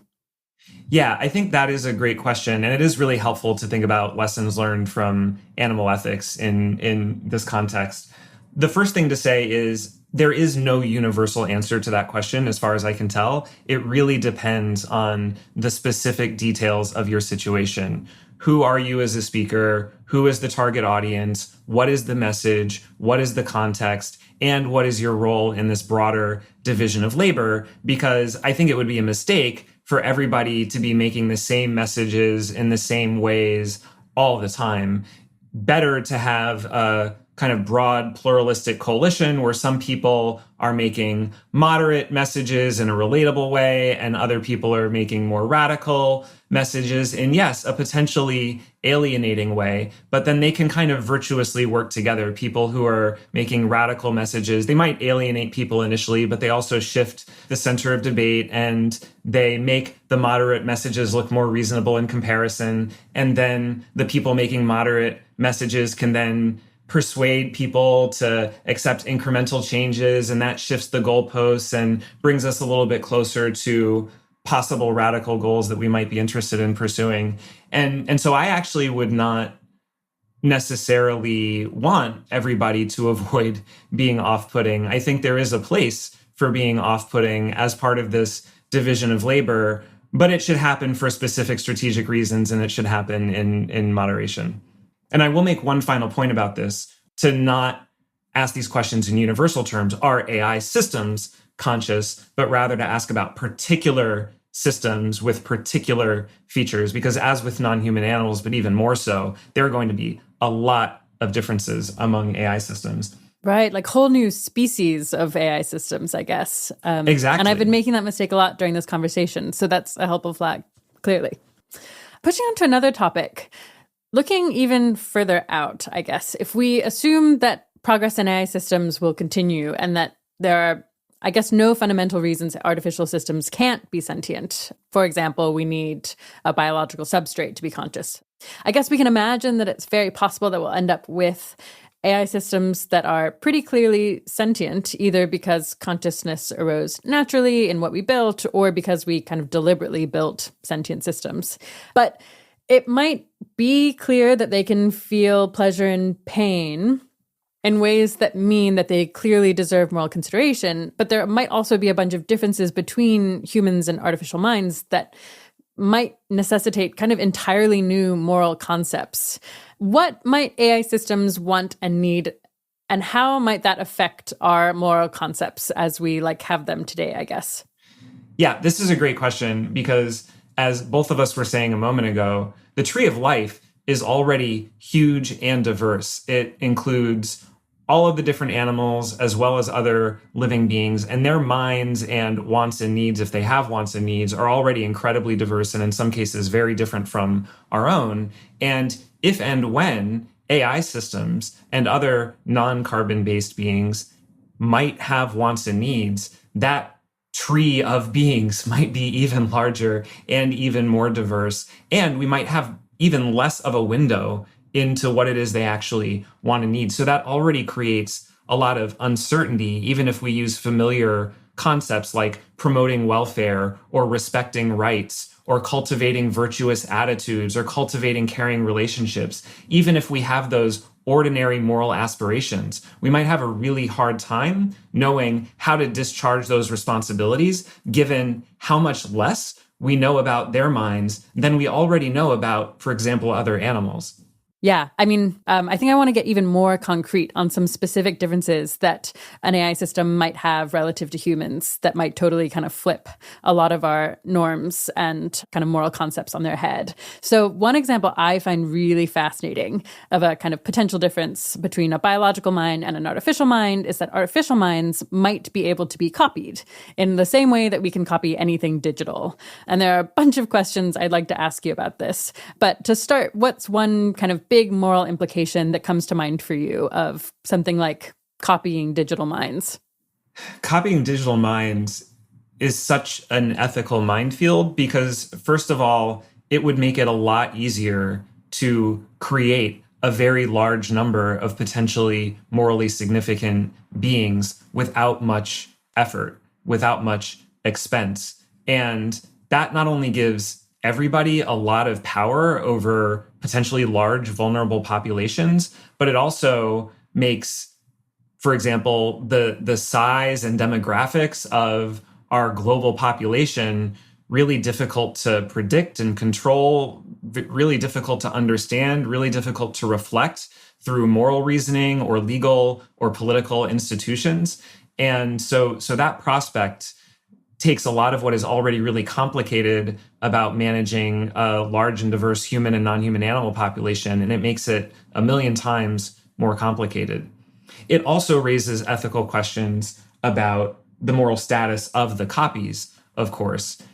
I find these questions a little bit less pressing than others might, because it seems obvious to me that if the original is sentient or otherwise significant, then each copy is equally sentient or otherwise significant. But there are certain other types of values that we might associate with life where we can ask if those values are equally present. For example, some people attach value to rarity or a certain kind of diversity. And if we can copy the same individual over and over and over again, then there might be diminishing value in those respects, even if there might continue to be equal intrinsic significance from a moral perspective. It does feel pretty obvious to me that a copy of a digital mind that has kind of capacity for suffering and has thoughts and wants and desires, that if you made a copy that had all of the exact same things and, you know, they were kind of separate in some way that to me would look like two different people, that they would both matter morally. For some reason, there's a funny thing that happens when you make like 100 million of those copies. And then I'm like, wow, or let's actually make it like 10 billion. And then I'm like, wow, those people that are kind of super non-diverse, they all have kind of the same inner workings, even if they haven't all had like literally the exact same experiences. They're copies of one original thing. And that starts to feel weird to me. So I'm curious, is it definitely the case that all copies should just get kind of equal moral weight to the original? Are there people who disagree on this?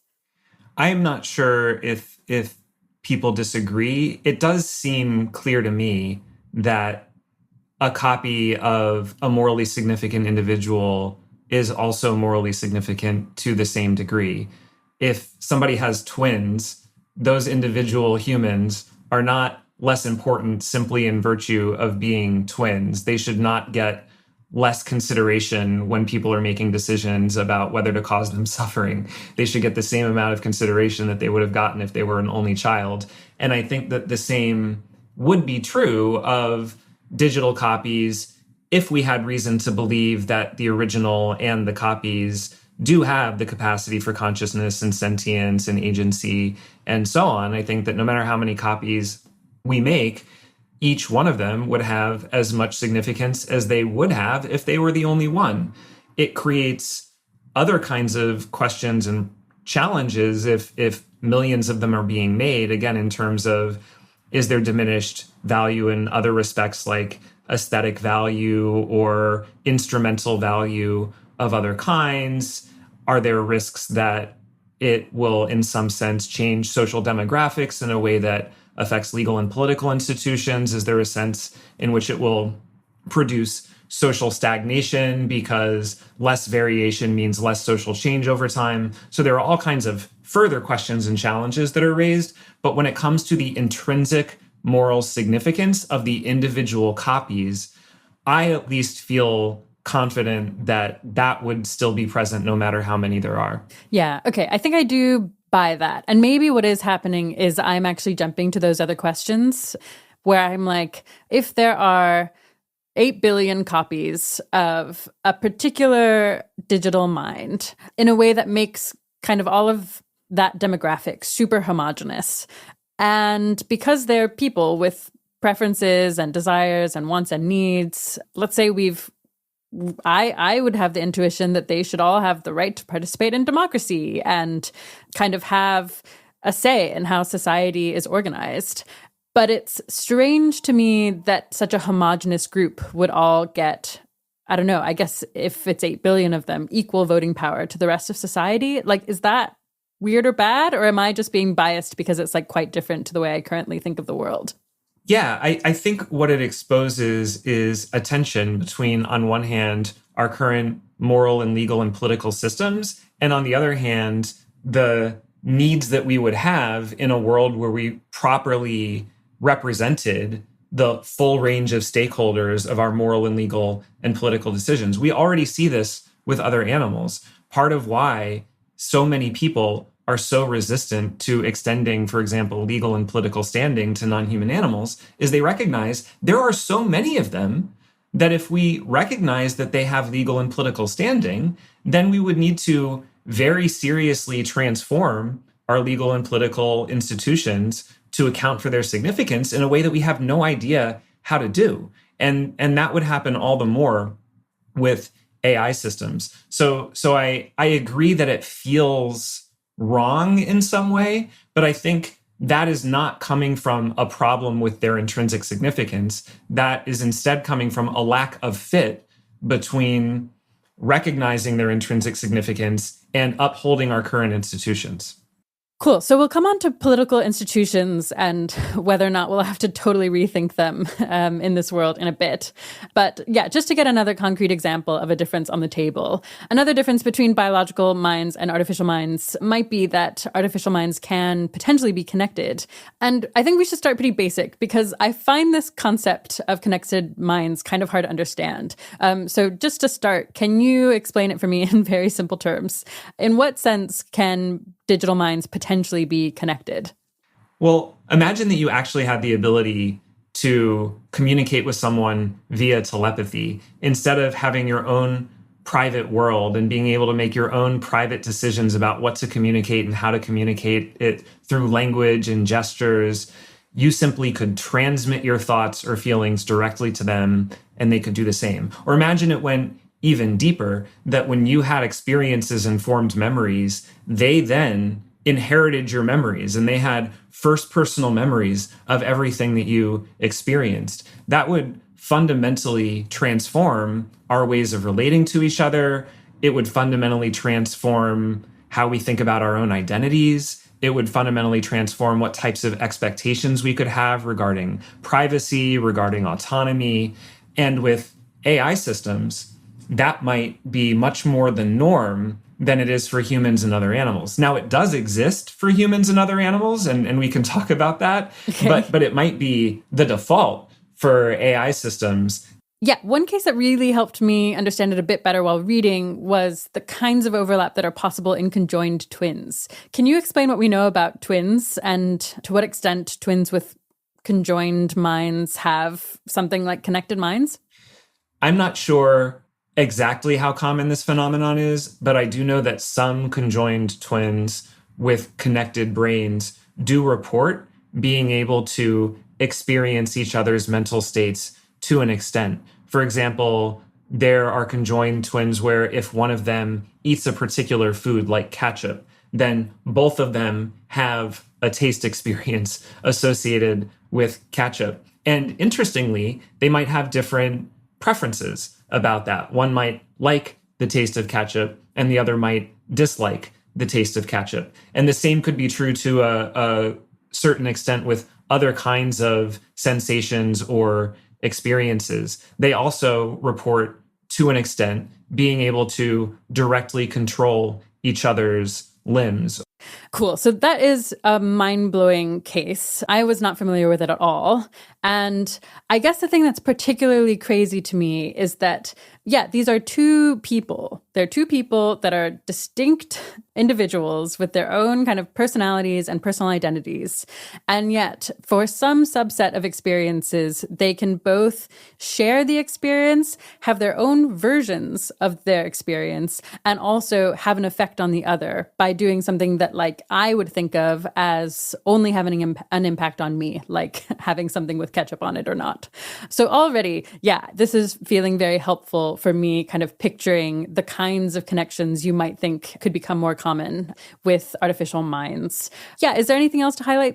Yeah, I think that there are a couple of things that we could highlight. One is that this phenomenon exists in non-human populations too, and is the norm in some non-human populations. For example, octopuses, this is a little bit a simplistic way of describing it, but octopuses have, in a certain sense, 9 brains, one central brain, and then a smaller peripheral brain for each arm. And they exhibit some integrated behavior, but then also some fragmented behavior in a way that suggests that these cognitive clusters are to some extent working together, but then to some extent acting autonomously. So obviously it can be hard to imagine what it might be like to be an octopus, but you might imagine that it feels a little bit like 9 cognitive systems with, to some extent, their own identity and to some extent, different identities. Right. Correct me if this just like has no bearing on what you're saying, but I know that there are some theories of the mind that kind of break it down into parts. And I certainly feel like I have parts. And I've even used that framework in therapy to understand kind of different parts of me that want different things and are kind of competing to help me make decisions. So for example, there's a part of me that's like deep down in there that's like afraid of lots of stuff, including heights. And then there's another part of me that's, I don't know, that's like novelty and fun seeking. And so sometimes wants to go up high. And these are like different things with different motivations, and they're kind of in conversation with each other in my mind. But like, it's all the same mind. Yeah, I love that you brought up that example because I have been thinking about that too. And actually, this is a great way for me to connect some of my current work with my past work, because when I wrote my dissertation in philosophy about 10, 15 years ago, that was the phenomenon that I wrote about, the fact that for many of us, we have different selves or sides or personalities in what we might describe as a non-pathological sense. I have a work self, I have a family self, I have a friend self, and these have different but overlapping sets of beliefs and desires and intentions and so on. And that might be difficult to notice because they have so much in common, but there are enough subtle differences, enough little psychological shifts from context to context and social performance to social performance that we might sometimes disagree with ourselves across time or across context about what to do and how to live. And yet, our minds are intimately connected. If we think of them as different minds, they are intimately connected. So the decisions that we make directly affect our other selves or sides or personalities in a much more immediate way than they might affect even our family members or other humans who are close to us. So when we start thinking about that kind of case, we might realize, oh, wow, this phenomenon actually is everywhere. Right. It's very prevalent. Yeah. The sense I'm getting is something like, maybe we should think of it almost as a spectrum. There's a spectrum of the sense to which there are kind of systems that might share some types of information, but also might be different in some ways. So with the parts of my brain, they share a lot. They share my history. They're like next to each other, but they perform different functions and they have different kind of motivations. But they overall feel like one person. Like I feel like a unique individual. I don't feel like 20 different parts, some that, I don't know, are fearful and others that have, I don't know, complex reasoning and are ambitious or something. And then maybe at some point it transitions from feeling like one individual person to feeling like 2 or more individual people. And it feels like that's what we're talking about here, and that it is this complicated spectrum from systems that work together and feel like one person, but maybe at some point systems that share a lot but feel like two people or more people, and that we need to figure out what to do with the systems that feel like two people but share much, much more than we're accustomed to, at least in our own experiences as humans. Is that in the right direction? Yes, I think that is right. It has always been the case that there is a spectrum because there is fragmentation within individual organisms, and then there is commonality across organisms, right? My partner and I might often talk in the first person plural. What do we want to do tonight? What are we doing with our weekend? Right. And then I might sometimes talk about my own life in plural terms. Well, part of me thinks this and part of me thinks that. So it always has been a spectrum. But what is noteworthy here is that the increases in AI technology are going to make it the case that this spectrum is much more robust all along the way. There are many more types of minds all along the spectrum rather than some variations in one category and some variations in another category, but still a stark difference between the two for the most part. Yeah, cool. Okay, I feel like that just helped me really understand this concept. And so, yeah, maybe the way I'll think about it from here on out is currently, I think I've got these different parts in my brain. But going forward, potentially sentient AI systems might end up having something like multiple parts that are actually distinct, or distinct AI systems might have access to the same information. And all of that is going to make kind of personal identity, the way they experience things, the way they can function, all sorts of things different. So given that it is this weird spectrum, at what points are connected minds a single mind versus several? Is it something about there just being two beings that perceive themselves as distinct? Somehow there are two consciousnesses? And how does that even work? Yeah, that is a great question and is similar to questions that we can ask about copies, and actually that philosophers have been asking about both connected minds and about copies for decades, because they can illuminate interesting questions about ethics and personal identity. So Derek Parfit in part 3 of Reasons and Persons offered a memorable thought experiment about teletransportation. So imagine that you want to travel from one planet to another planet instantly. You can step into a device, press a button, and then all of a sudden you appear on this new planet, at least from your perspective. But what actually happens is your body is destroyed while scanned, and then another body is created as a molecule for molecule copy. And so from your subjective perspective, you continue and you travel instantly from one place to another, very convenient. But objectively, one body is destroyed, another body is created. So this raises a metaphysical question and an ethical question. The metaphysical question is, what happened? Is that you? Did you travel? Or did you accidentally kill yourself and replace yourself with an imposter? And then the ethical question is, who cares?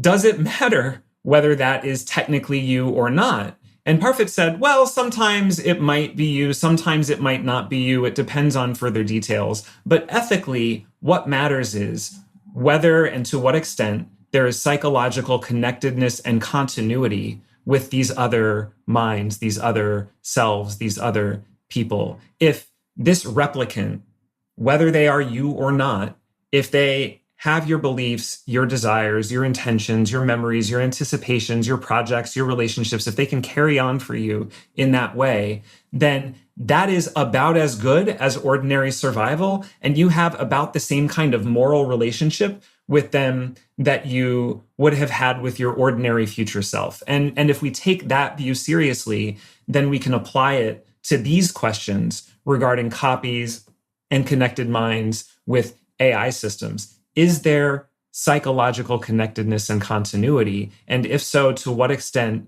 does it make sense to at least treat them as continuous, even if they might be technically different minds or different individuals? Yeah. Can you actually make that connection even more direct between, that thought experiment and what we should take from it to learn about, how we should think about digital copies, how we should think about connected artificial minds? Yeah, I think part of why that thought experiment and that distinction that Parfit makes between personal identity and what matters in survival and morality, part of why that is helpful is because I think with connected minds, there might be cases where they are so connected, where they are so overlapping, that they really do count as the same person or as parts of the same person. But, and this is my own view and not me speaking for all philosophers, but where they are still different enough that they still have some moral obligations to each other. And for example, I think that even about our own selves or sides or personalities, even though my work self and my family self and my other selves, even though they overlap so much, even though they have so much more in common than not, the mere fact that they disagree about what to do or how to live sometimes, that is enough, I think, for them to have responsibilities to each other. So when I am deciding what to do and I am thinking, I disagree with myself in these other moments, I should not simply impose my will on my other selves. I should ask, what represents a fair compromise between us? What is a way of living and letting live that can be good for all of myselves? And so if that could be true even for our own selves and sides in these non-pathological cases of deep psychological connection, then I think it will especially be true with these minds that are overlapping but more clearly distinct than our personalities are. So I do think that they might sometimes be the same person, might sometimes be different people, but to whatever extent they disagree, to whatever extent they have different goals in life, I think that they are going to have some kind of moral responsibility to each other. Got it. I see. Okay. So the original question was, to what extent are they different people, different beings, and distinct? And I think what you're saying is sometimes there will be the same, there will be one single consciousness, sometimes there'll be another. But what matters is that there are, to some extent, things that have kind of different goals, even if they don't have some multiple emergent consciousnesses. And the fact that they have different goals but are linked to each other very deeply, for example, because they share all the same memories, or because if you, I don't know, like delete some experiences in one AI system, you also delete them in another. Their kind of fates are so deeply interconnected that being or those beings, whether or not they are one or two, have moral obligations to each other in some sense. I guess in the same way that I might think I have a moral obligation to take seriously the part of me that is very afraid of heights when doing things like skydiving. Yes, I love the way you put it when you said that what matters is that they have these really intimately connected minds and lives, because I do think that that matters a lot. Think about the difference, for example, between what you owe your family members or your roommates versus what you owe strangers or people who live across town, right? These are all different persons with their own rights, but your duties to them are really different because your relationships with them are really different. With your family members or with your roommates, you constantly have to be taking them into account when deciding whether to turn lights on, whether to turn the music up, because you know that it might affect them. Now imagine that whenever you did anything, they remembered that first personally. So imagine that one of your roommates hates horror movies. So Right. You might at present make sure that they are out of the apartment or in a different room when you watch a horror movie. You might put headphones on. But now imagine that they inherit all of your experiences. Now you have to ask whether you can even watch horror movies at all, given this foreseeable consequence that it will expose them to this traumatizing set of images and sounds, right? So in the same sense that our relationships with our family members are much more intimate than our relationships with strangers, and so our moral relationships have to reflect that. That will be true all the more with our relationships with other minds that are connected with ours. Yeah, okay. I actually love that example. Like, we have more obligations to people who are affected by our actions. And basically what we're saying is the degree to which individuals might be deeply affected by other individuals might be about to potentially explode as this possibility that AI systems can have much, much more connection. And we're going to need a whole new set of moral concepts to deal with that. In the same way that we would need a bunch of moral concepts to deal with a world where everyone was a conjoined twin and everyone had to figure out what to do if, they had a conjoined twin, they liked ketchup, they wanted to eat ketchup, but their conjoined twin hated ketchup and never wanted to eat ketchup. And so I think I'm like fully grasping here the kind of need for the new moral concepts in this case. It's basically just like they're going to be beings that impact other beings so intensely, much more intensely than is possible now, that we're going to need to think about how to kind of protect and govern and regulate, the things that you can do in these cases. Yes, I think that is exactly right. Okay, cool. So this, I guess, is bringing to mind other potential moral questions that you have for these cases of connected minds. So yeah, we've kind of covered what does one being that can heavily influence another being through this connectedness, what obligations do they have? What kind of moral rules should they have for themselves? Should we place on them? But I guess there are other kinds of questions we have to ask, like if one mind acts, is the other also responsible? So if you imagine conjoined twins, if one conjoined twin, they have a sibling and they hit their sibling, is the other twin responsible? How do you assign responsibility when there's this real blur of individuality? Yeah, that is a really interesting question. I think these kinds of cases are going to force us to distinguish different senses of responsibility or accountability or liability that we sometimes conflate together because they sometimes come together. So we might, to some extent, hold someone responsible for an action because we think that they are blameworthy for that action. They knowingly and willingly performed that action. We might also hold somebody accountable kind of indirectly if we think that they facilitated an action or were in some other way indirectly responsible for or complicit in an action.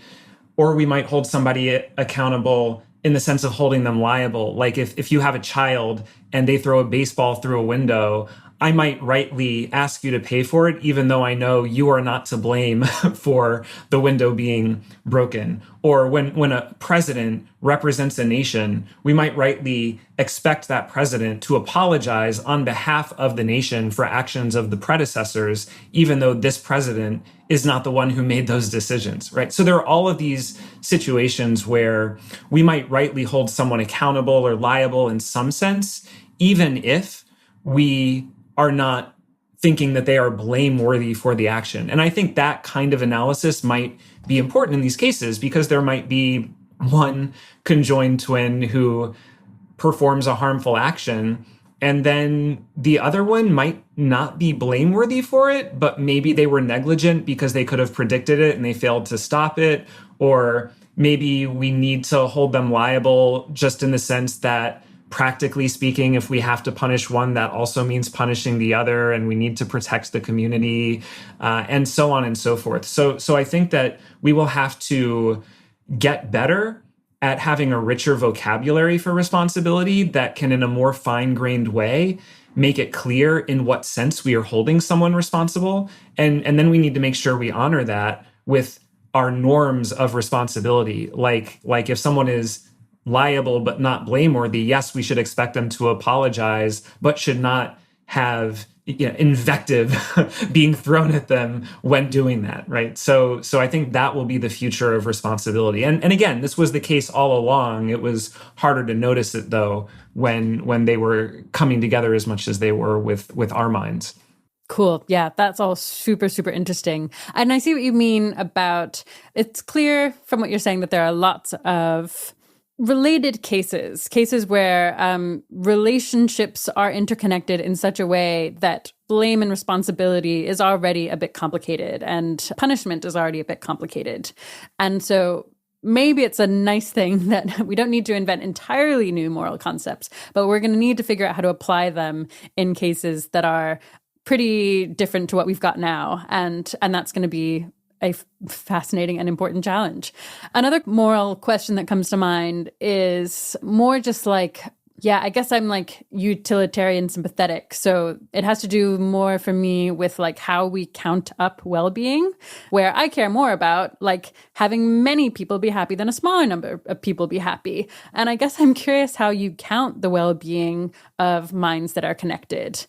Yeah, that is a great question. And I think from a utilitarian perspective, one of the most important questions raised by the prospect of connected minds. So picture a situation where there are two subjects of experience who do have connected minds in the sense that they can access some of the same mental states. And suppose that some of those mental states are positively or negatively valenced experiential states like pleasure or pain. So you have a particular pleasure or pain state that two minds can access. Now, the question is, if I am adding up all the pleasures and pains in the world to decide what to do I count that as one because there is one pleasure state being accessed by two beings, or do I count it at two because this is one pleasure state being accessed by two beings? And so much could depend on the answer to that question in terms of what actions or policies are best in the aggregate. Right. That does feel actually super, super important to me. My intuition is that if two consciousnesses have access to the same pleasure state, that is double the happiness relative to just one. What's your intuition? So I think my intuitions vary depending on how I describe the case in more detail. So if I am describing the case as two minds that are almost fully overlapping, like they share 99% of the same mental states with only minor variations, and then I imagine a single pain state occurs, then I have the intuition that there is one pain experience here. But if I imagine two minds that I kind of perceive as distinct, and they both, to a significant extent, have their own beliefs and desires and intentions, and then a pain state exists that they both can access and it reverberates in both their psychologies, then I have the intuition that there are two pain experiences and it should be double counted. And so for me, what that suggests is that a lot depends on those details. And in particular, we can keep in mind that things like pleasure and pain are sort of holistic experiences. So if there is a single experiential state that then is experienced by these two quite distinct minds, and it interacts with their distinct mental states in a way that causes further types of emotional suffering and so on that are distinct, then yes, maybe there is still only that one pain experience, but it then triggered negative further experiences in these separate minds. And maybe that explains the intuition that we should count two bad experiences here. Yeah, it feels like it could get just extremely complicated. Like I'm picturing two minds, I'm envisioning them as kind of a Venn diagram. And let's say the overlap between the Venn diagram is like very, very big, such that they're like, they share a lot. They share a lot of memories. They share a lot of the same kinds of systems and information processing. And yeah, there's a negative experience that causes suffering. I guess maybe let's say in the shared part of the Venn diagram somehow. And maybe that's because the thing is awful, but they share memories. And so they kind of share that memory over time of that terrible experience. And they kind of, in some sense, they have access to that same memory bank with a bad memory, and it's unpleasant to remember it. And that's bad. But that's a single bad because it's shared in this sense. And then it also seems possible, though, that there's a bad thing that happens and they don't share the same memory. They each have different memory spaces. It's in the part of the Venn diagram that doesn't overlap. You know, maybe the experience of the thing itself was shared, but they each have these negative memories that carry on. And then do you count the suffering of each time you remember that negative thing twice because they're each having it kind of separately? And I imagine there could be like loads of permutations of this in a way that just seems like it could get near impossible to kind of count up good and bad experiences in the way that I kind of do, at least in a kind of simplistic way in the world today. Mm-hmm. Yeah, I agree with you, first of all, about the analysis. I think that to the extent that it is literally a single fully shared state, it probably should be single counted. But then to the extent that it reverberates into these separate psychologies and causes further pleasure or pain of various kinds, then those should be counted as separate states. So I agree about that analysis, but then I agree with your further point that once we accept that, and once we recognize that many minds might be like that, not only now, but especially in the future, then it gets really hard to keep track of all of the positive and negative consequences of actions. And here too, along with the interactions with ethics and personal identity, is another way that the questions about copies and the questions about connected minds are similar, because in both cases, we might have a sense of how to understand it theoretically. Yes, the copies all have moral standing. And yes, to the extent the minds are connected, they have the same experiences. And to the extent that they are not, they might have different experiences that should be counted separately. But in practice, once the world exists, parts of minds and whole minds and groups of minds that can all have moral standing, and then copies of all of those minds that can be made at hundreds or thousands or millions at a time. And then they exist at different levels of reality in the physical world, and then simulations and simulations of simulations. How are we going to be able to navigate our moral and especially legal and political interactions? How can our ways of thinking about how to relate to ourselves and each other, but then the institutions, these blunt instruments that we use in order to govern our interactions, how can they adapt to this reality with any kind of precision or reliability? What an absolute mindfuck. Is there anything else we should cover on connected minds? The only thing I will add is that my work on the ethics of connected minds in the case of AI is a collaboration with the philosopher Luke Roelofs, who has done a lot of work on the metaphysics of connected minds. And so I would suggest that everybody check out their work if they are interested in this topic. Great. We will link to that. Okay, well, let's actually talk more about a thing that you mentioned just a moment ago. So how legal and political structures might have to change in order to deal with all of this craziness. Yeah, I mean, just a broad question to start. What kinds of legal and political status should AI systems have? Yeah, great question. And this too is a question, as I noted earlier, that we already do ask about non-human animals. And so we can ask some of the same questions about AI systems too, perhaps in slightly different form. We can take as examples what many regard as a fundamental kind of legal status, which is legal personhood, and what many regard as a fundamental kind of political status, which is political citizenship. So should AI systems be regarded as legal persons and political citizens? Yeah, let's talk about legal personhood first. What are your intuitions about what is going to need to happen there? The conversation about legal personhood is difficult to have because the word personhood trips a lot of people up. Many of us associate the word person with the word human because we use these terms interchangeably in everyday life. So first of all, we should note that in legal contexts, the word person has a different meaning. All it means is you are the type of being who can have legal duties or legal rights as appropriate given your capacities and relationships. So as long as you can have at least one duty, or as long as you can have at least one right, then it is appropriate to describe you as a legal person. And so if we maintain this binary distinction between persons with duties or rights and non-persons without duties or rights, then we should absolutely classify not only all potentially sentient non-human animals as legal persons, but also all potentially sentient AI systems as legal persons, because they will be the types of beings who can have at least one right. Now, their rights might be different from ours because they might have different interests and needs. They might also be stronger or weaker than ours because they might have stronger or weaker interests and needs. So this is not to say that we should treat them under the law exactly as we should treat each other, but it is to say that we should regard them as subjects, not objects. We should regard them as rights holders, not rights holders. Right. Yeah. So I'm just trying to make that even more concrete for myself. And if I just kind of make some things up off the top of my head, it's something like, if an AI system is sentient, then I would strongly believe that it had the right to not suffer, to not be made to suffer in the way that I think humans and non-human animals do.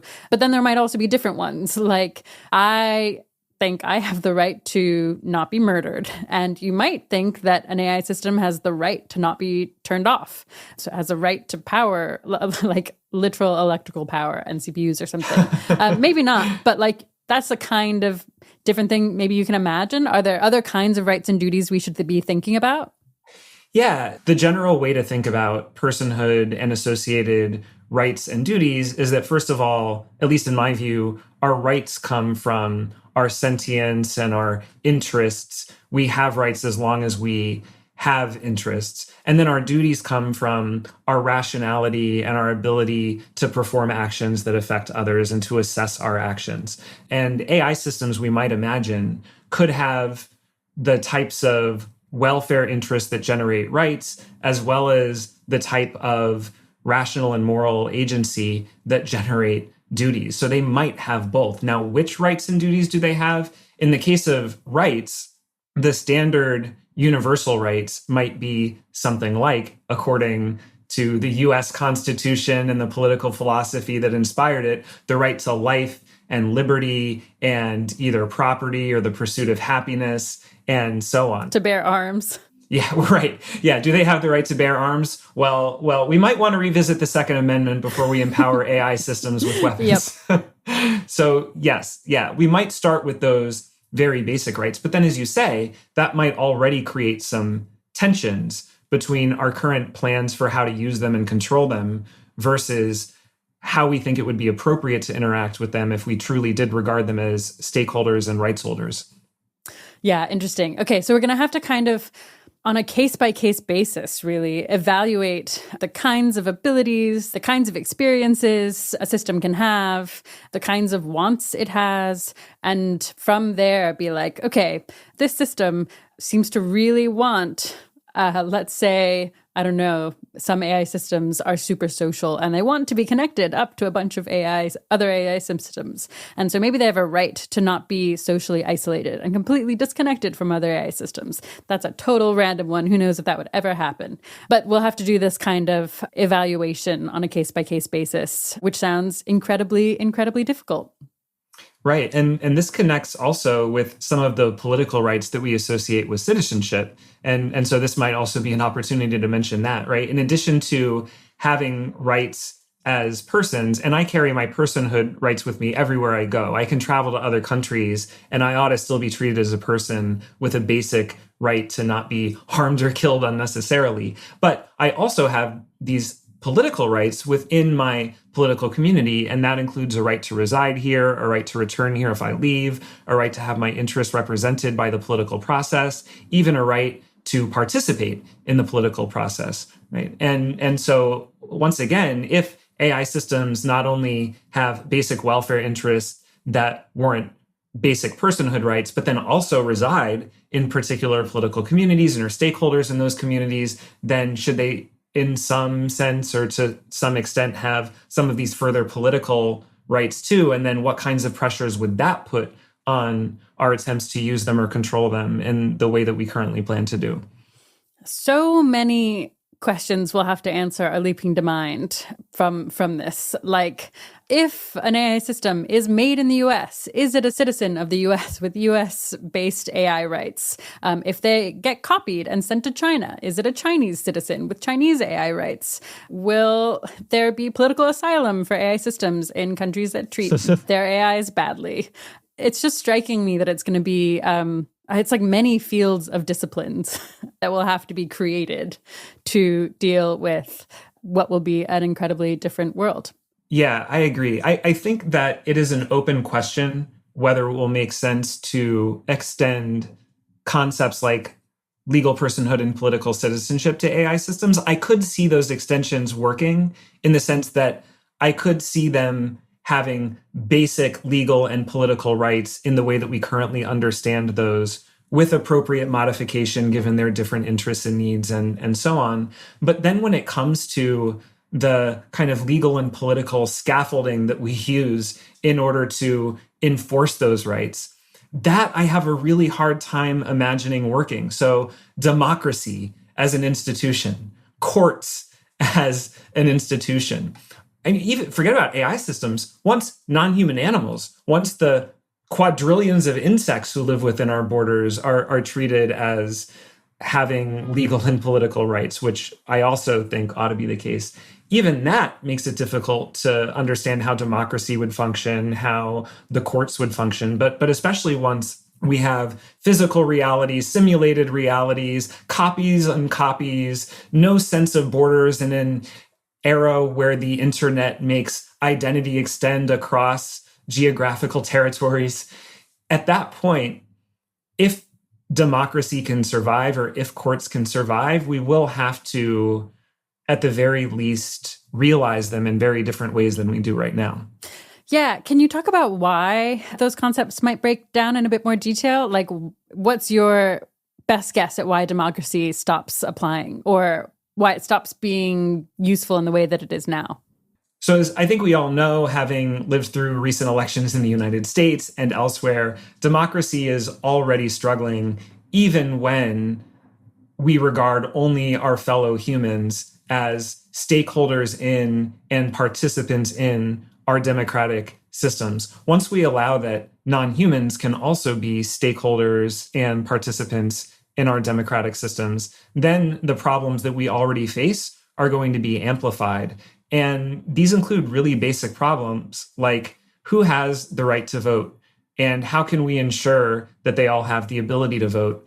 And once I can start making hundreds or thousands or millions of copies of myself right before an election, then how is that going to affect electoral procedures and electoral outcomes? But then how could that problem be avoided without disenfranchising lots and lots of individuals who, through no fault of their own, were created in this way, but they still exist and they still have interests and they still want to express their interests? Those are questions to which I cannot find answers right now. Okay. And so that concerns me a lot. Yeah, interesting. Yeah, I guess spitballing even more. If we have AI systems, but also you're bringing up insects, when you have these beings with different degrees of wants, different degrees of cognitive ability, different degrees of capacity for suffering, how, when I try to imagine a democracy that incorporates all of them, do they all get equal votes? Like, how do they vote? Right. Yeah. One issue is exactly who's going to count as a participant versus counting as a stakeholder. Right now, all at least ordinary adult humans count as both participants and stakeholders. But once we have a much vaster number and wider range of minds, then we have to ask, how many are we making decisions for? But then how many can also participate in making decisions? With other animals, that is a live debate. Some think, yes, they should be stakeholders. We should consider them, but we have to consider them. We have to make decisions on their behalf. And others say, no, actually, they have voices too. We need to listen to them more. And we actually should bring them in, not only as stakeholders, but as participants, and then use the best science we have to interpret their communications and actually take what they have to say into account. So we have to ask that on the AI side too. Now, given that they might have forms of agency and language use that non-human animals lack, that might be a little bit less of an issue on the AI side. Yeah. But then the other issue that you mentioned is the moral weights issue, which corresponds to a legal and political weights issue. We take it for granted, rightly, that every human stakeholder counts as one and no more than one, that they carry equal weight. They have equal intrinsic value. But if we now share a legal and political community with a multi-species and multi-substrate population where some beings are much more likely to matter than others, and some beings are likely to matter more than others, then how do we reflect that in, for example, how much weight everyone receives when legislatures make decisions or when election officials account votes? How much weight should they receive? Should we give beings less weight when they seem less likely to matter or likely to matter less? And then will that create perverse hierarchies where all of the humans are valuing humans more than AI systems, but then all the AI systems are valuing AI systems more than humans? But then if that seems bad, should we give everyone equal weight, even though some actually seem less likely to matter at all or likely to matter less? These are going to be really complicated questions too, not only at the level of theory, but also at the level of practice when it comes to actually how to interact with fellow community members who are really different from you.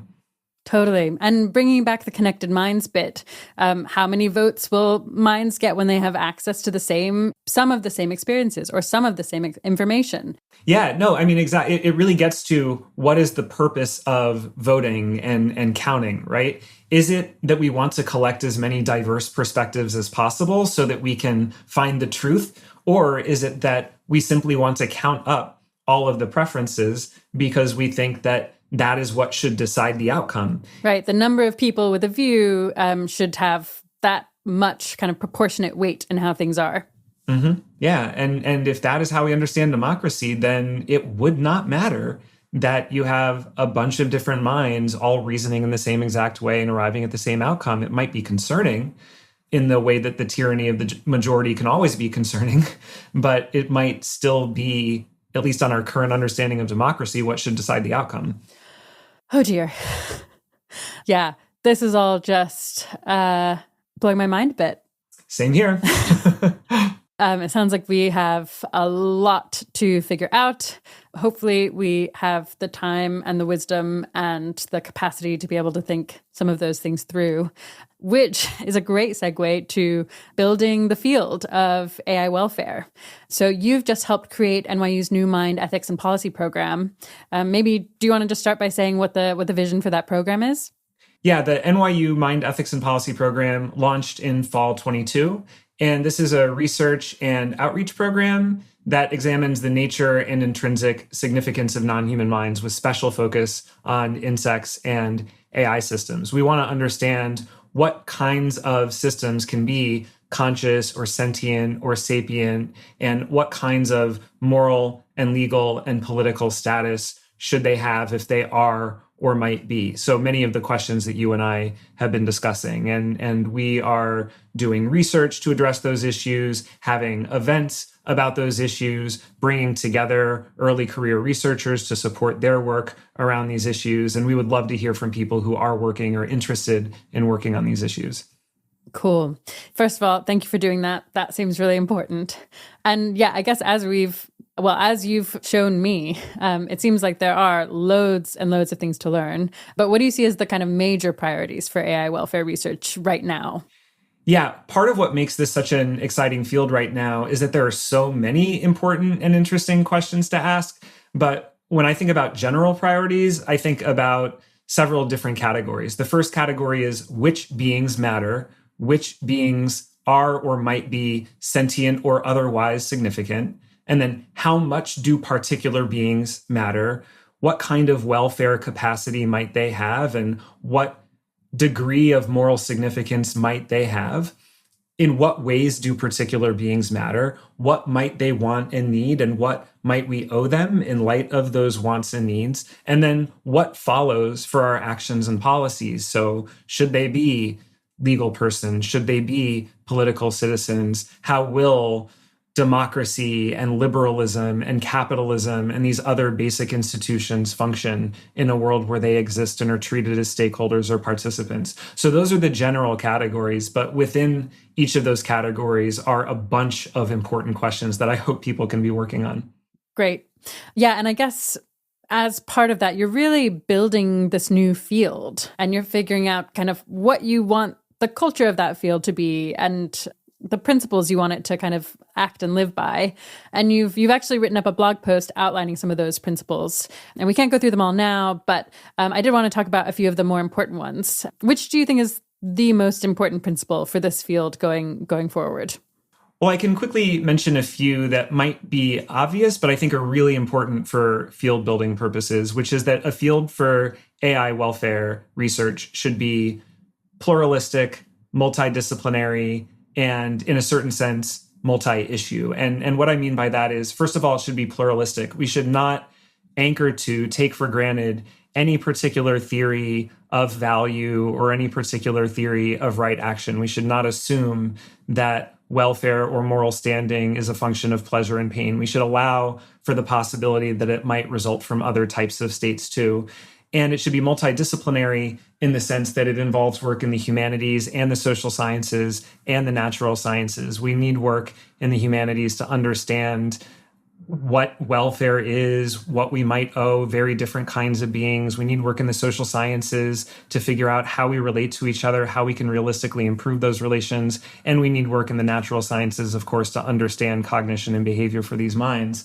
And then multi-issue in the sense that I think it would be a mistake to have this conversation completely separately from conversations about animal ethics, conversations about what we owe each other, conversations about AI ethics and safety and alignment, because each is going to have implications for the others and each has interactions with the others. And so we ideally would be working on these topics together in a way that takes them all seriously and that finds solutions that can work across contexts.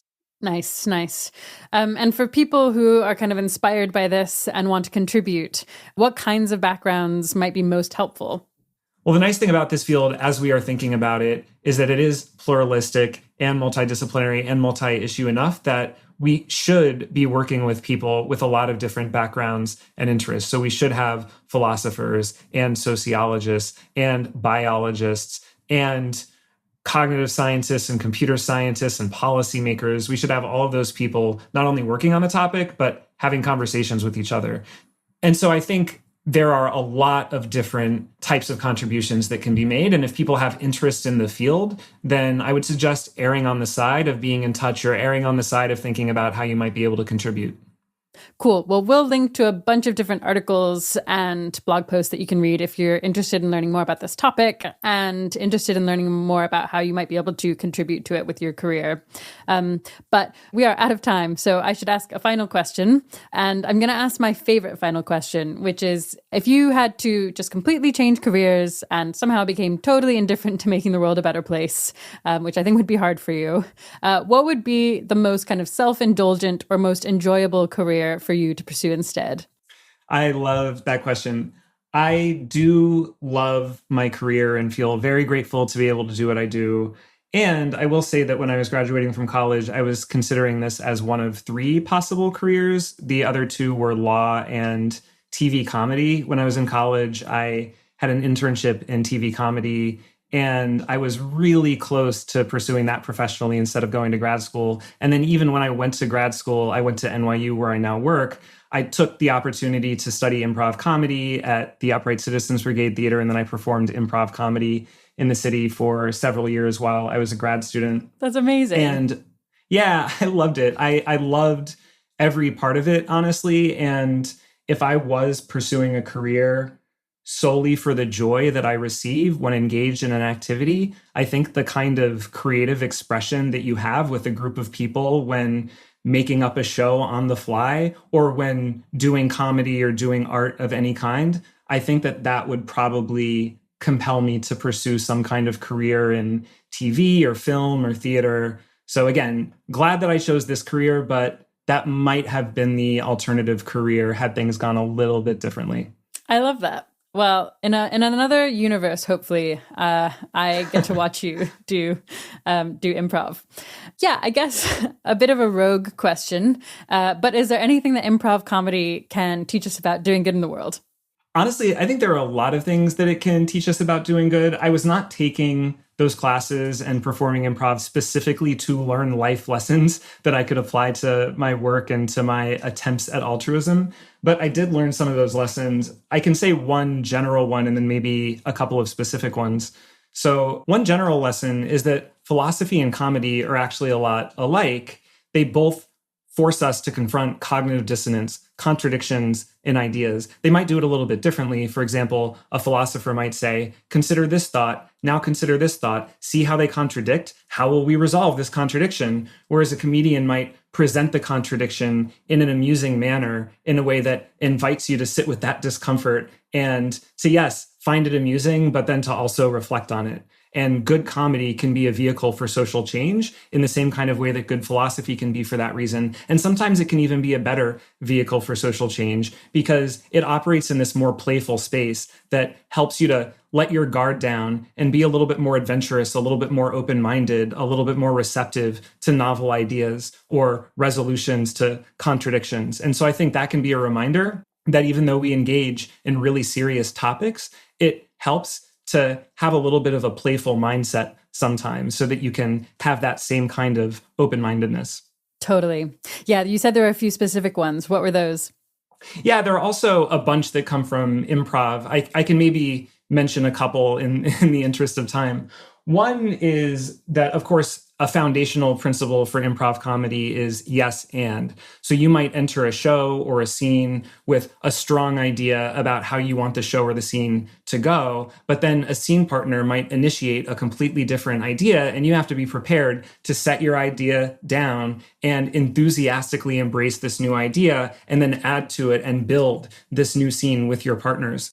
And so when you practice at improv comedy and you perform improv comedy, you really have to train yourself to not impose your will on what is happening, but rather be collaborative and open-minded, to work together with others as a team to build something together, and then to be opportunistic and to be improvisational, to keep adapting to updated circumstances. And obviously, I think that is a kind of virtue and a kind of mindset that translates really well to, for instance, building a career or attempting to do good with your life. Cool. Any others?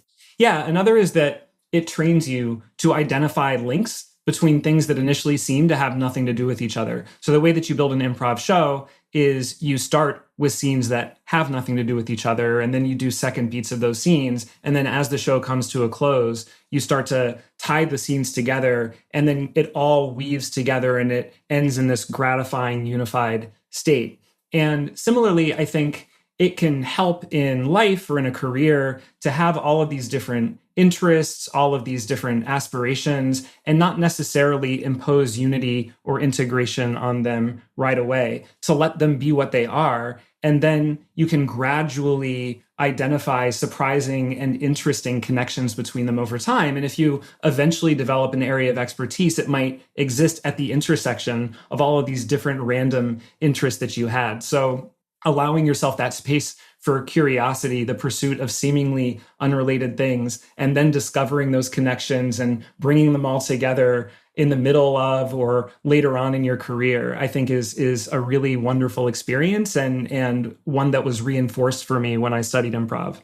Another one is that if you want to construct a good improv scene, then in addition to listening to your teammates and saying yes and building a scene collaboratively, it helps to put the direct goal of the scene in the show out of your mind. The direct goal would be finding the game of the scene. So finding a joke that can be built out over the course of the scene and can be repeated in later scenes. But if you are thinking about that goal every time you say a line, every time you make a choice, if you were thinking, I must be funny, I must be funny, I must find the game, I must find the game, that is a recipe for not being funny and not finding the game. But if you instead trust the process and trust your practice, if you trust all of those hours of work that you put in to doing improv with your teammates, and you simply exist within the scene, you play your characters, you pay attention to the situation, you eventually will find something genuinely organically funny, and then it will actually be funny